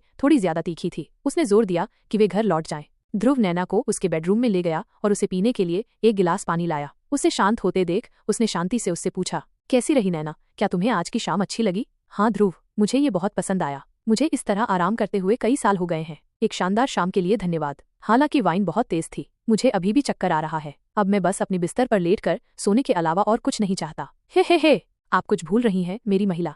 ध्रुव ने उसकी ओर देखा और एक चंचल मुस्कान दी। किस ध्रुव, आज रात शायद सबसे अच्छा समय न हो। मैंने पहले ही बहुत कुछ खा लिया है और ब्रश भी नहीं किया है। इसके अलावा मैं अपने होश में भी नहीं हूँ। शायद कल यही योजना थी मेरे प्यारे ग्रीष्मकालीन मेमने। ध्रुव ने चेहरे पर अन्याय का मुखौटा पहनते हुए मन ही मन कहा, यह सही नहीं है नैना। डेट का अंत अच्छे नोट पर होना चाहिए, और आप जैसी खूबसूरत महिला से चुंबन से बेहतर अंत और क्या हो सकता है। हे, क्या मैं तुम्हें इतनी खूबसूरत लगती हूँ? तुम जरूर बढ़ा चढ़ाकर बता रहे हो। ध्रुव को किसी अतिरिक्त धक्का की जरूरत नहीं थी। उसने अपनी चिकनी चुपड़ी जबान से नैना की तारीफ करना शुरू कर दिया। वो लगातार इस बारे में बात करता रहा कि उसकी नजर में वो कितनी महत्वपूर्ण और खूबसूरत है। नैना एक ही समय में भावुक और खुश हो रही थी। ध्रुव, इधर आओ छोटे बदमाश। नैना ने अंततः हार मान ली। ध्रुव को नैना ने कसकर गले लगा लिया। आंटी नैना की प्राकृतिक शारीरिक कस्तूरी, बेएरना सोलिफ्लोर और पुरानी शराब की खुशबू जल्दी ही उसके नथुनों में घुस गई। नैना ने ध्रुव के होठों पर किस करने की पहल की। ध्रुव ने भी उसी तरह जवाब दिया। उसने इसे फ्रेंच किस में बदलने में ज्यादा समय नहीं लगाया। ध्रुव ने जल्द ही नैना के स्तनों को सहलाना शुरू कर दिया और भूरे रंग की कलियों को उभार दिया। इससे नैना उस चरम पर पहुंच गई जिसकी ओर वो पहले से ही बढ़ रही थी। उसने ध्रुव को अपनी बाहों में कस लिया, जैसे कि वो उसे अपने शरीर में समा लेना चाहती हो। शुक्र है कि उसके दिमाग का कुछ हिस्सा अभी भी अवचेतन रूप से उसकी शक्ति पर अंकुश लगा रहा था, अन्यथा ध्रुव को मौत के घाट उतार दिया जाता। ध्रुव को पता था कि मौसी नैना के साथ बड़ी प्रगति करने का समय आ गया है। उसने अपने जादुई हाथों का इस्तेमाल करना शुरू कर दिया। अब उनके पास अपना दिमाग था। वे नैना के हर अंग को छूते और पकड़ते थे, मानो उसे अपनी सर्वशक्तिमान उपस्थिति का एहसास कराना चाहते हों। उस समय नैना पूरी तरह से अपनी इच्छाओं के आगे झुक चुकी थी। उसने ध्रुव को चूमा और चूमा जैसे कि उसका जीवन उसी पर निर्भर करता हो। उसने अपने बाएं हिस्से की ओर जाकर उसके हाथों को अपने दाहिने नितंब को पकड़ने की अनुमति भी दी। उसका शरीर उस ध्यान के लिए तरस रहा था जो ध्रुव के हाथ उसे देने की कोशिश कर रहे थे। ध्रुव ने अपने घुटनों तक के वन पीस को ऊपर उठाना शुरू कर दिया और नैना ने उसे ऐसा करने दिया। अब तक उसके महिला अंग से बहुत सारा रस निकलने लगा था। ध्रुव ने नैना के काले इनरवियर को देखने के लिए ड्रेस को इतना ऊपर उठाया। जब उसने पतले कपड़े के ऊपर से उसके टीले को दबाया तो उसे उत्तेजना में उसका शरीर कांपता हुआ महसूस हुआ। इस तरह के घुसपैठ वाले स्पर्श के जवाब में नैना ने अपने पैरों को एक दूसरे से बांध लिया। अरे, मुझे उस शराब का नाम नोट करके उसे यहाँ जमा करवाना है। ध्रुव ने वर्तमान के हर पल का आनंद लेते हुए अपने भविष्य के डिजाइन तैयार किए। ध्रुव ने उनके लिपलॉक को तोड़ दिया था और अब नैना की गर्दन पर चुंबन और छोटे छोटे काटने लगा था। वो भी ध्रुव को उसके सिर के पीछे से पकड़ रही थी और उसे जगह जगह ले जा रही थी। गर्दन पर हमला जारी रहने के दौरान ध्रुव की उंगलियां नैना की योनि को छूने लगी थीं। उंगलियां पैंट में जाने से पहले ही भारी गीलापन महसूस कर सकती थीं। ध्रुव, वहाँ, हाँ, नैना कराहने लगी थी और ध्रुव का नाम ऐसे लेने लगी थी जैसे उसने पहले कभी नहीं लिया था। अब तक ध्रुव ने पीछे से ड्रेस खोल दी थी और अपने स्तनों को उजागर कर दिया था, जो अभी भी एक लेसदार काले रंग के कैमिसोल में लिपटे हुए थे। नैना ने उसके साथ मिलकर उन मुलायम स्तनों को हमेशा के लिए खुले में लाने में मदद की। ध्रुव अभी भी उन स्तनों के आकार से प्रभावित था। वे भारी, मुलायम और फिर भी इतने चुस्त थे कि जब वो अपनी पीठ के बल लेटती थी तो वे चपटे नहीं होते थे। किसी भी स्थिति में वे अपना आकार बनाए रखते थे। आंटी नैना, मुझे आपके नितंब पसंद हैं। हम दोनों जानते हैं कि इस बात से इनकार नहीं किया जा सकता, लेकिन मैं ये भी कहना चाहता हूँ कि ये स्तन भी उतने ही प्रभावशाली हैं। मुझे इनकी देखभाल करने दो। ध्रुव जल्दी से नैना की बाईं भूरी कली को काटने के लिए नीचे गया, जो अब तक कठोर हो गई थी और चूसने के लिए तैयार थी। ध्रुव ने बाईं कली को अपने हाथ में लिया और किसी के काम की परवाह किए बिना उसे ठीक करना शुरू कर दिया। आह ध्रुव, इन्हें और दबाओ, इन्हें काटो। हाँ, अब अपना ध्यान दूसरे पर लगाओ। ध्रुव ने उसकी बात मान ली और उसके बाएं स्तन के साथ भी ऐसा ही किया। नैना की ड्रेस अब सिर्फ उसकी कमर को ढकने तक सीमित थी। ध्रुव को यह परेशान करने वाला लगा, इसलिए उसने इसे नीचे से हटाने की कोशिश की। ऐसा करने में उसकी मदद करने के लिए नैना को अपनी कमर उठानी पड़ी। वो अभी कूदने ही वाला था कि नैना ने अपने दाहिने पैर का आधार उसकी छाती पर रख दिया। जैसे को तैसा, नौजवान। उसने अपनी आंखों से उसके कपड़ों की ओर इशारा करते हुए कहा। ध्रुव ने इतनी तेजी से अपने कपड़े उतार दिए, ऐसा लग रहा था जैसे उसने शुरू से ही कुछ नहीं पहना था। हे, ये अंडरपैंट्स तुम्हारे लिए थोड़े बड़े लग रहे हैं। शायद तुम अपने बढ़ते साइज के बारे में सोच रहे थे जब तुमने एक साइज बड़ा पहनने योग्य चुना। नैना ने ध्रुव की नई खरीद को देखा और टिप्पणी की। ध्रुव ने नैना के ऊपर उतरकर जवाब दिया, अपने छोटे से लिंग को उसके गीले निचले हिस्से के ठीक ऊपर रगड़ दिया। वाकई डार्लिंग, अब चलो फिर से शुरू करते हैं। ध्रुव नैना को फिर से चूमने वाला था, लेकिन इससे पहले कि वो ऐसा कर पाता, उसने अपनी तर्जनी उसके होठों पर रख दी। ध्रुव, मैं तुम्हें चाहता हूँ, तुम मेरी प्रतिक्रिया से ये देख सकते हो, और मैं इतना नशे में हूँ कि अपनी इच्छाओं को नियंत्रित नहीं कर सकता, लेकिन इसका मतलब ये नहीं है कि हम इसे अंत तक ले जा सकते हैं। खासकर उस दिन हमने जो चर्चा की थी उसके बाद कोई प्रवेश नहीं होगा। क्या आप फिर भी आगे बढ़ना चाहते हैं? ध्रुव को एक विकल्प दिया गया। वो देख सकता था कि नैना अपने दिमाग में मानसिक लड़ाई लड़ रही थी। उसका शरीर उसे बहाव के साथ चलने के लिए कह रहा था, जबकि उसका दिमाग उसे इस पल रुकने के लिए कह रहा था। अंत में उसने दोनों पक्षों की बात सुनी और इस समझौते पर पहुंची। अगर वो उससे कहता कि वो निराश नहीं है तो ये झूठ होगा, लेकिन इससे उसे आज नैना के साथ नई प्रगति करने से नहीं रोका जा सका। उसने इस स्थिति में सकारात्मकता खोजने की कोशिश की। आपका मतलब है कि प्रवेश के अलावा कुछ और भी मेज पर है? ध्रुव मुस्कुराया और कोई पछतावा नहीं दिखाया। नैना फिर से उसकी परिपक्वता से प्रभावित हुई। उसके सवाल के जवाब में उसने बस सिर हिलाया और उसके होठों को जोर से चूसा। ध्रुव को पहले ही नैना की गीली गुफा में अपनी उंगलियां घुसाने की अनुमति मिल चुकी थी। उसने अपना दाहिना हाथ उसकी पैंट में डाला और पहली बार बिना किसी कपड़े के उसकी गीली तह को छुआ। नैना ने जवाब में अपनी कमर को थोड़ा ऊपर उठाया और उसे बेतहाशा चूमना शुरू कर दिया। ध्रुव का बायां हाथ अब नैना के दाहिने नितंब को दबा रहा था। उसकी दाहिनी अनामिका ने उसकी योनि की अत्यधिक गीली दरार को छूना शुरू कर दिया था, जबकि उसकी तर्जनी उंगली उसकी भगशेफ को छू रही थी और उसके साथ खेल रही थी। वो महसूस कर सकता था कि रस पहले से भी अधिक जोश के साथ बह रहा था। आंटी नैना अपने पवित्र जल से ध्रुव की उंगलियों को नहला रही थी। ध्रुव ने अपने हाथों से नैना के निचले हिस्से की खोजबीन रोक दी। नैना को आश्चर्य हुआ कि जब उसने उसकी हरकतें देखीं तो उसने क्यों रोक दिया। उसने अपना गीला और चिपचिपा हाथ अपनी नाक के सामने लाया और उसे सूंघा। तो ये मछली जैसी गंध कहाँ से आती है? ध्रुव ने दुष्टता से मुस्कुराकर नैना की तरफ देखा। वो खुद को थोड़ा सा शर्माने से नहीं रोक सकी। आंटी, नैना, जैसा कि मैंने उस दिन कहा था, मैं बहुत दिनों से मछली खाना चाह रहा हूँ। उम्मीद है कि मेरी भूख वहाँ मिट जाएगी। मेरी किस्मत अच्छी हो। ऐसा कहने के बाद ध्रुव नैना के ऊपर चढ़ गया। उसने पहले नैना के पहने हुए काले और अब भीगे हुए ड्रॉर को उतारने की कोशिश की। नैना ने उसे उतारने से पहले फिर से एक छोटी सी आंतरिक लड़ाई लड़ी। नैना की गीली गुफा पूरी तरह से दिख रही थी। उसने पहले तो उसे हाथों से ढकने की कोशिश की, लेकिन ध्रुव ने अपने हाथों को अलग किया और फिर अपनी नाक अंदर घुसाकर मिट्टी की खुशबू को सूंघा। ध्रुव ने अपनी नाक को दरार के अंदर रगड़ा। इससे नैना को अपनी आखिरी झिझक छोड़ने का हौसला मिला। उसने आखिरकार उसके सिर को पीछे से पकड़ लिया और उसे अपनी पहाड़ी पर जोर से दबाया। नैना के जघन भाग में बहुत घना विकास हुआ था, इसलिए कस्तूरी और भी अधिक बढ़ गई थी। ध्रुव ने अपनी जीभ बाहर निकाली और अपना काम शुरू किया। जीभ की नोक ने पहले गुलाबी बटन को छुआ। ध्रुव ने नीचे की ओर बढ़ने से पहले उसे कई बार चाटा। नैना को लगा कि उसकी योनि के अंदर एक बांध टूट गया है। वो महसूस कर सकती थी कि उसका नमकीन अमृत एक विदेशी घुसपैठिए का स्वागत करने के लिए गंभीर मात्रा में बाहर आ रहा है। उसने अपनी टांगें चील की तरह फैला दी और पीछे से ध्रुव के सिर पर जोर से दबाव डाला। वो आंखें बंद करके अपनी स्थिति में लेट गई और चाटने का मजा लेने लगी। नैना अपने बिस्तर पर मचल रही थी, क्योंकि उसे खुशी और परमानंद की लहरें महसूस हो रही थीं। वह अभी ध्रुव को अनुभवहीन कहने की हिम्मत नहीं कर सकती थी। आह, वहाँ, ठीक वहाँ, थोड़ा और चूसो। तुम मुझे सुन्न कर रही हो छोटे ध्रुव? तुम इसमें इतनी माहिर कैसे और कब हो गए? ध्रुव ने अपनी स्थिति से उत्तर देने से पहले भगशेफ को कुछ और चाटा और चूसा। हर दूसरे किशोर लड़के की तरह नैना, वयस्क कॉमिक्स, तुमने जरूर कुछ गंभीर चीज अपने हाथ में ली है बेटा। ये सबसे बढ़िया जीभ तूफान है जो मुझे कभी पेश किया गया है। खुद से अनजान नैना ने अभद्र भाषा का इस्तेमाल करना शुरू कर दिया था। वह ध्रुव का सिर दबाती रही, इतना कि उसे घुटन महसूस होने लगी थी, लेकिन इससे भी उसने अपनी जीभ का इस्तेमाल बंद नहीं किया। ध्रुव ने अपनी दाहिनी उंगली गीली गुफा में डाली, जबकि वो अभी भी क्लिट और गीली सिलवटों को चाट रहा था, और वो नैना द्वारा उत्पादित प्रेम रस को लगातार पीता रहा। नैना को पहले ही 2 से ज्यादा ओर्गास्म हो चुके थे और तीसरा भी आने वाला था। बार बार ओर्गास्म होने की वजह से उसका निचला हिस्सा ज्यादा संवेदनशील हो गया था, लेकिन उसने ध्रुव को नहीं रोका। वो ऐसा नहीं चाहती थी, उस पल तो बिल्कुल नहीं। जब उसे पता चला कि नैना उसकी लय के साथ सहज हो गई है, तो ध्रुव ने गीली गुफा में एक और उंगली डाली। यह केवल समय की बात थी कि नैना का पूरा शरीर हिल गया और झटके लगने लगे जो ध्रुव के चेहरे और उंगलियों पर जोर से आ रहे थे। तभी नैना ने अपने पैरों को कसकर बंद कर लिया ताकि ये दिखाया जा सके कि उसे आराम की जरूरत है। ध्रुव को भी अपनी सांसें संभालने के लिए कुछ समय चाहिए था। वो नैना के बगल में लेट गया और चेहरे पर मुस्कान के साथ छत की ओर देखने लगा। नैना ने अपने बगल में सो रहे बच्चे को देखने में अपना समय लगाया, जिसका चेहरा उसके रस से चमक रहा था। उसने फिर से अपने अंदर भावनाओं का मिश्रण महसूस किया, लेकिन इससे पहले कि वो अपनी चिंता व्यक्त कर पाती, ध्रुव की आवाज उसके कानों तक पहुंची। ये एक बहुत बढ़िया मछली थी जो मैंने खाई, हालांकि ये अनुमान से थोड़ी ज्यादा नमकीन थी। ध्रुव ने नैना को देखने के लिए अपने हाथ को सिरहाने की तरह इस्तेमाल किया और उसे और अधिक चढ़ाया। हाँ, मैं तुम्हारे चेहरे पर देख सकता हूँ कि तुम्हें ये कितना पसंद था। माफ करना, मैंने, तुम्हें पता है, कुछ समय से लॉन की घास नहीं काटी है। हे, ये ठीक है, मुझे केवल अपनी जीभ से वहां काम करने में कठिनाई हुई। मुझे इसके रूप से कोई परेशानी नहीं है और मुझे निश्चित रूप से इससे उत्पन्न होने वाली सुगंध से कोई परेशानी नहीं है। ध्रुव ने अपनी बाईं आंख झपकाते हुए उसे उत्तर दिया। छोटेरा, मेरा मतलब है ध्रुव, मैं देख रहा हूँ कि तुमने मुझे डिनर पर ले जाने से पहले हर तरह की तैयारियां कर ली थीं। ऐसा लग रहा था जैसे मैं तुम्हारे हाथों की हथेली में खेल रहा हूँ। ईमानदारी से बताओ, क्या तुमने आज रात ऐसा होने का पहले से अनुमान लगा लिया था? पूर्वानुमान लगाना एक सशक्त शब्द है, मैं तो बस इसकी उम्मीद कर रहा था। शुक्रिया नैना, कम से कम मेरी कुछ पुरानी इच्छाएं तो फिलहाल पूरी हो गई हैं। तुम कहते हो कि ये बहुत समय से है। मुझे तुम्हारा छोटा सा लिंग अब खड़ा हुआ नहीं दिख रहा। क्या तुम शायद बिना कुछ किए ही फट गए? हे, आप एक 16 साल के लड़के से क्या उम्मीद कर सकते हैं जिसे अपने सपनों में रहने वाली महिला की इस तरह से देखभाल करने का मौका दिया गया है? ध्रुव को अपने अंडकोश पर शर्म नहीं आई और उसने इसका दोष नैना पर मढ़ा, क्योंकि वो उसकी नजर में एक सपनों की औरत थी। नैना का दिल फिर से उसकी चिकनी चुपड़ी जुबान से छू गया। उसकी असली जीभ ने उसके स्त्री अंग पर जो किया उससे भी ज्यादा गहराई से। उसने सोचा कि उसे कम से कम एहसान तो चुकाना चाहिए। तो क्या आप अभी थक गए हैं?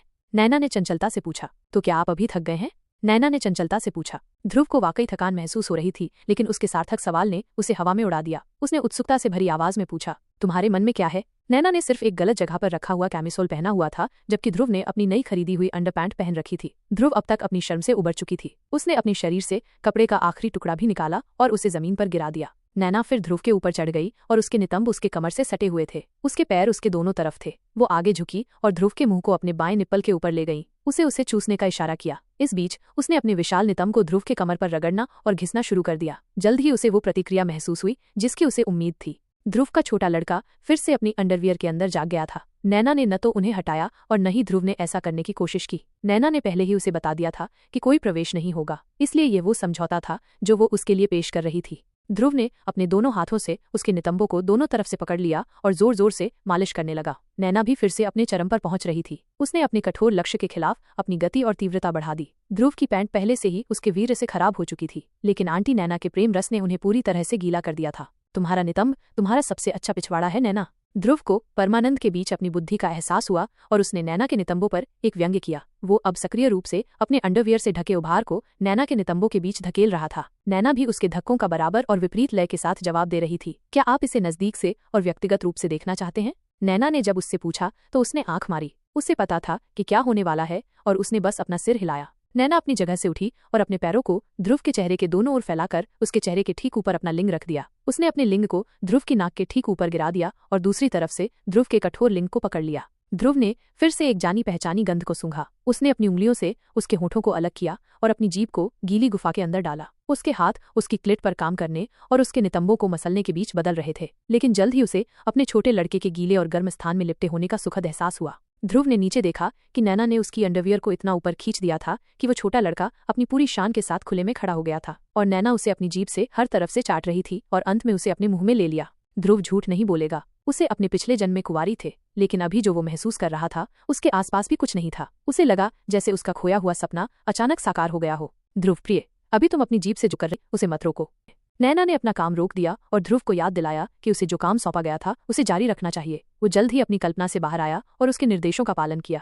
वे दोनों एक बार फिर से चरम सुख प्राप्त करने से पहले काफी समय तक टिके रहे। उन्हें पहले भी चरम सुख प्राप्त हो चुका था, इसलिए उन्हें लगातार ऐसा करने में कुछ समय लगा, लेकिन वे वैसे भी जल्दी में नहीं थे और बस इस अनुभव का आनंद ले रहे थे। आधी रात हो चुकी थी जब उन दोनों ने रिश्ता खत्म करने का फैसला किया। वे दोनों एक ही जगह पर सोने चले गए। उन्हें चैन की नींद सोने के लिए बस अपनी आंखें बंद करनी पड़ी। अगले दिन जब ध्रुव उठा तो वो अभी भी आंटी नैना के बेडरूम में था, लेकिन वो कहीं नहीं दिखी। उसने मैना वाली मेज घड़ी की तरफ देखा। सुबह के 7 बज चुके थे। वो आमतौर पर इसी समय नाश्ता करता है। ध्रुव देर तक सो गया था। ये तो अपेक्षित ही था। कल की रात यादगार थी, ध्रुव ने मन ही मन सोचा। ध्रुव आज बहुत खुश था। उसकी पिछली जिंदगी की एक इच्छा लगभग पूरी हो गई थी। लगभग। ध्रुव धीरे से उठा और अपने बेडरूम की ओर चल पड़ा। साया शिकारी आज काम आलस से कर रहा था। उसे आज किसी भी काम में जल्दबाजी करने का मन नहीं था। ध्रुव ने नहाया। खुद को साफ करने में उसे काफी समय लगा। उसने नए कपड़े पहने और उसके बाद ही वो नीचे गया। ध्रुव ने देखा कि नैना ने आज का औषधि निर्माण का बैच फिर से शुरू कर दिया है। उनकी डिलीवरी पूरी होने में कुछ दिन लगेंगे। चूंकि रहस्य वन की गड़बड़ी को फिलहाल सौम्य घोषित किया गया है,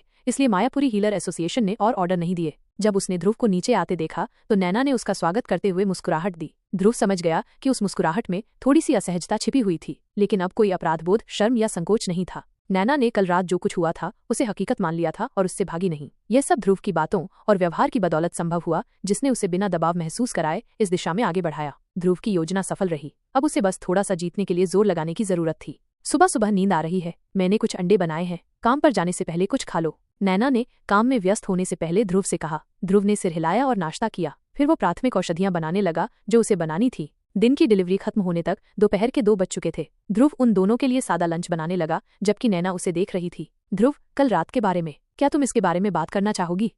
जरूर, अगर इसका नतीजा वही निकला तो। प्याज काटते हुए ध्रुव ने उसे आंख मारी। मेरा मतलब ये नहीं था, मूर्ख। मेरा मतलब है कि अब तुम्हें क्या महसूस हो रहा है? पिछली रात हमारे लिए बहुत बड़ी छलांग थी। मान लीजिए कि तुमने ऐसी चीजें देखी जो तुमने पहले नहीं देखी थी। क्या तुम्हें इसका जरा भी अफसोस नहीं है? औरतें अपने नितंबों के बाद तकिए के साथ भावनाओं और बकवास के बारे में बात करती हैं। क्या एक आदमी सिर्फ एक अच्छी चुदाई और अगली सुबह कुछ बढ़िया खाना खाने से खुश नहीं हो सकता? ऐसी कौन सी जटिल बात हो सकती है जिसके लिए बात करने की जरूरत हो? मुझे खुशी होनी चाहिए कि उसने कल रात से ये शुरू नहीं किया। नैना, आंटी नैना। नैना ने उसे तुरंत सुधारा। ध्रुव भूल गया कि पिछली रात खास थी और उसे कल ही उसे नाम से पुकारने की अनुमति थी। ठीक है आंटी नैना, अब खुश हो? आपको मेरी मानसिक स्थिति के बारे में चिंता करने की जरूरत नहीं है। कल मैंने जो देखा और महसूस किया वो मुझे बहुत पसंद आया। मैं बिल्कुल ठीक और मस्त हूँ, जैसा कि आप मेरे व्यवहार और बातचीत के तरीके से देख सकते हैं। लेकिन अगर आप मुझसे पूछें तो मुझे एक बात के लिए दोषी महसूस हो रहा है। आप कर? नैना ने अपनी आंखों में चिंता और निराशा के भाव के साथ पूछा। चिंता ध्रुव के लिए थी और निराशा खुद के लिए। लेकिन इससे पहले कि दोनों भावनाएं उस पर हावी हो पाती, ध्रुव ने स्पष्ट कर दिया कि वो क्या कहना चाहता था। हाँ, मुझे बस इस बात का अफसोस है कि हम ऐसा मेरी पहली जागृति के तुरंत बाद नहीं कर पाए। मुझे कल से पहले तुम्हें ऐसी डेट पर नहीं ले जाने का अफसोस है। तुम्हें वो तोहफे नहीं दिए जो तुम हकदार हो। और मुझे इस बात का भी अफसोस है कि हमने कल अंतिम कदम नहीं उठाया। इसके अलावा मुझे किसी बात का अफसोस नहीं है। ध्रुव ने यह बात प्याज टमाटर की करी बनाते समय कही। उसने इसमें मीट जर्की के टुकड़े और कुछ सब्जियां भी भेजी थीं। दोनों के पास पहले से ही ध्रुव स्टाइल की मिक्स वेज जर्की करी के साथ खाने के लिए फ्लैट ब्रेड थे। उनका लंच लगभग तैयार हो चुका था। हे छोटे चूहे, तुमने मुझे लगभग दिल का दौरा ही दे दिया। शिकारी मंडल जल्द ही शुरू हो जाएगी। तुम कम से कम 5 साल के लिए चले जाओगे। यहाँ सिर्फ लंबी छुट्टियों के दौरान ही आओगे। इसलिए मैं इन दिनों डेट पर जाने के लिए तैयार हूँ। आप हमारी डेट के दौरान मुझे मेरे नाम से बुला सकते हैं, लेकिन मैं इससे ज्यादा कुछ वादा नहीं कर सकता। उपहार हमेशा स्वागत योग्य होते हैं, लेकिन मेरा सुझाव है कि आप कुछ पैसे बचा लें। मैं अपने पैसे से आपको डेट पर ले जा सकता हूँ। और आखिरी कदम के बारे में जब आप थोड़े बड़े हो जाएंगे तब इस बारे में सोचेंगे। उपहार हमेशा स्वागत योग्य होते हैं, लेकिन मेरा सुझाव है कि आप कुछ पैसे बचा लें। मैं अपने पैसे से आपको डेट पर ले जा सकता हूँ। और आखिरी कदम के बारे में जब आप थोड़े बड़े हो जाएंगे तब इस बारे में सोचेंगे। ध्रुव ने नैना के आखिरी जवाब पर बिना किसी खुशी के मुस्कुराया और सिर हिलाया। नैना ने अपनी आंटी व्यक्तित्व और अपनी आंटी से ज्यादा व्यक्तित्व को अलग अलग हिस्सों में बांट दिया था ताकि उनके बीच हो रही चीजों को समझा जा सके। ध्रुव ने निकट भविष्य का अनुमान लगाया। अब से उनके दिन उन सामान्य कामों से भरे होंगे जो वे इतने सालों से करते आ रहे थे, और शाम की तारीखें कल की तरह किसी तरह की कार्रवाई की ओर ले जाएंगी, लेकिन वे अंतिम कार्य के लिए मार्ग प्रशस्त नहीं करेंगी। अब यह देखना ध्रुव का काम था कि वे ऐसा करते हैं या नहीं। ध्रुव ने नैना को दोपहर का खाना परोसा और खुद भी कुछ खाने लगा। पहला निवाला खाते हुए उसने नैना से पूछा, आंटी नैना, आप ऐश्वर्य नगर कब घूमने आ रही हैं? चलो देखते हैं। हमें सबसे पहले अपनी डिलीवरी में तेजी लानी चाहिए ताकि शिकारी मंडल से मिलने वाले हमारे साप्ताहिक ऑर्डर को निपटाया जा सके। इसमें 3 दिन तक का समय लगेगा। अगर हम इसे पीसते हैं तो 2 दिन लगेंगे, तो मैं अब से 3 दिन बाद जा सकता हूँ। मैं वहाँ अपना व्यवसाय निपटाने के लिए 1 सप्ताह का समय लूंगा और वापस आऊंगा, और फिर व्यवसाय फिर से पहले जैसा हो जाएगा। क्या तुम मेरे साथ ऐश्वर्य नगर चलना चाहोगे? मैं चाहता हूँ, लेकिन मैं नहीं करूंगा। मुझे शिकारी मंडल के पाठ्यक्रम में वर्णित कुछ पुस्तकों को पढ़ना है। पता नहीं मुझे इसके बाद ऐसा करने का समय मिलेगा या नहीं, इसलिए जब आप जाएंगे तब मैं ये करूंगा। ठीक है, कर्फ्यू हटा लिया गया है, लेकिन आर्यन की मौत के कारण शहर में सार्वजनिक कानून और व्यवस्था पर अभी भी कुछ दबाव है। सुनिश्चित करें कि जब तक मैं चला जाऊं तुम सूर्यास्त के बाद इधर उधर न घूमो। हाँ, ध्रुव नैना के शहर छोड़ने का इंतजार नहीं कर सकता था। केवल उसकी अनुपस्थिति में ही वो अपनी योजनाओं को अंजाम दे सकता था। जितना अधिक वो इंतजार करेगा, उसकी पहचान उजागर होने की संभावना उतनी ही अधिक होगी। 3 दिन बाद नैना आज ऐश्वर्य नगर के लिए रवाना होने वाली थी। पिछले 2 दिन उन दोनों के लिए थोड़े व्यस्त रहे थे। ध्रुव, याद रखना, सूर्यास्त के बाद घर पर रहना और अपना खाना समय पर खा लेना। ये सोचकर खाना मत छोड़ना कि ये परेशानी है। क्या मेरे जाने से पहले तुम्हें कुछ पूछना है? हाँ, तुम्हारे जाने से पहले मुझे तुमसे एक जरूरी सवाल पूछना है। ध्रुव ने सस्पेंस बनाते हुए पूछा। नैना तनावग्रस्त हो गई। हाँ, परिणाम स्वरूप उसकी आवाज भी धीमी हो गई। यह उसी बात से संबंधित है जिस पर हमने पिछले दिनों चर्चा की थी। ये क्या है? नैना अब तनाव में थी। आज तुम्हारा रंग क्या है? ध्रुव ने पूछा और उसकी ओर आंख मारी। आज मेरा रंग क्या है? नैना को पहले तो समझ नहीं आया। उसे कुछ देर सोचना पड़ा और ध्रुव की मुस्कुराहट को देखकर उसे ये समझना पड़ा कि वह क्या पूछ रहा था। ध्रुव आज उसकी पैंटी के रंग के बारे में पूछ रही थी। छोटा चूहा, आजकल तुम हमेशा कुछ गलत करने की फिराक में रहते हो। अपनी जागरूकता के बाद तुम पूरी तरह बदल गए हो। नैना ने नकली मुंह बनाते हुए ध्रुव के गालों को खींचा, लेकिन वो अंदर ही अंदर उसकी हरकतों पर हंस रही थी। अब अलविदा, मैं जा रहा हूँ। नैना आखिरकार दरवाजे तक पहुंची और बाहर चली गई। ध्रुव ने उसे अलविदा कहा और उसके सामने दरवाजा बंद करने ही वाला था कि उसने देखा कि वो फिर से उसकी ओर बढ़ रही है। वो जरूर कुछ भूल गई होगी। ध्रुव ने दरवाजा खोलने से पहले सोचा ताकि वो आसानी से अंदर आ सके, लेकिन नैना अंदर नहीं गई। वो ध्रुव के पास रुकी और उसके कानों के पास जाकर खड़ी हो गई। फिर उसने कुछ फुसफुसाया जिससे उसका खून उसके निचले हिस्से में दौड़ गया। ध्रुव प्रिय, आज का रंग मैजेंटा है। ध्रुव ने आश्चर्य से अपनी आंखें चौड़ी कर लीं। उसकी चाची नैना भी उसके साथ फ्लर्ट कर रही थी। फिर वो मुस्कुराया और उसे अंगूठा दिखाया। उसने वास्तव में बाहर जाने से पहले उसके होठों पर धीरे से चूमा। ध्रुव अपने कमरे में गया और आमूर्तिका को जगाया। वह तुरंत उसके कंधे पर लेट गई। उसे लगा कि ध्रुव ने उसे जगा दिया है क्योंकि उसे लगा होगा कि वो भूखी है। उसने उससे ये बात साफ की और कहा कि उसकी भूख अभी तक वापस नहीं आई है। आमूर्तिका लगभग हमेशा खाने के बारे में सोचती रहती थी। ध्रुव को हल्का सिरदर्द हुआ इससे पहले कि उसने उसे प्रताप में रूपांतरित होने के लिए कहा। ध्रुव तब से आमूर्तिका से बात कर रहा था जब से उसने प्रताप को फंसाने की योजना बनाई थी। उसे एहसास हो गया था कि आमूर्तिका के साथ उसका जो मानसिक चैनल था वो कुछ ऐसा नहीं था जिसे नैना खोज सकती थी। इसलिए ध्रुव ने हमेशा उस चैनल को खुला रखा ताकि वह उसके विचारों को पढ़ सके। वो शब्दावली और उच्चारण में उसकी गलतियों को भी सुधार रहा था। आमूर्तिका एक होशियार लड़की थी, शायद अपनी उम्र के किसी राक्षस से भी ज्यादा होशियार। वो ध्रुव से नई नई चीजें सीखती रही और अपने दिमाग में उनका मतलब निकालने लगी। जबकि वो कॉफी मग बनी रही, वह ध्रुव से हर समय सवाल भी पूछती रही और ध्रुव उन सवालों का धैर्यपूर्वक जवाब देता। उसके लिए आमूर्तिका की शब्दावली और उसकी वक्तृत्व कला एक लंबी अवधि की परियोजना थी। निश्चित रूप से यह उसके वर्तमान फ्रेमिंग जॉब के दौरान कुछ काम आएगा, लेकिन उसके आकार बदलने के कौशल का उपयोग यहीं समाप्त नहीं होगा। ध्रुव को तभी अच्छे नतीजे मिलेंगे जब वो अभी से आमूर्तिका को प्रशिक्षित करना शुरू कर देगा।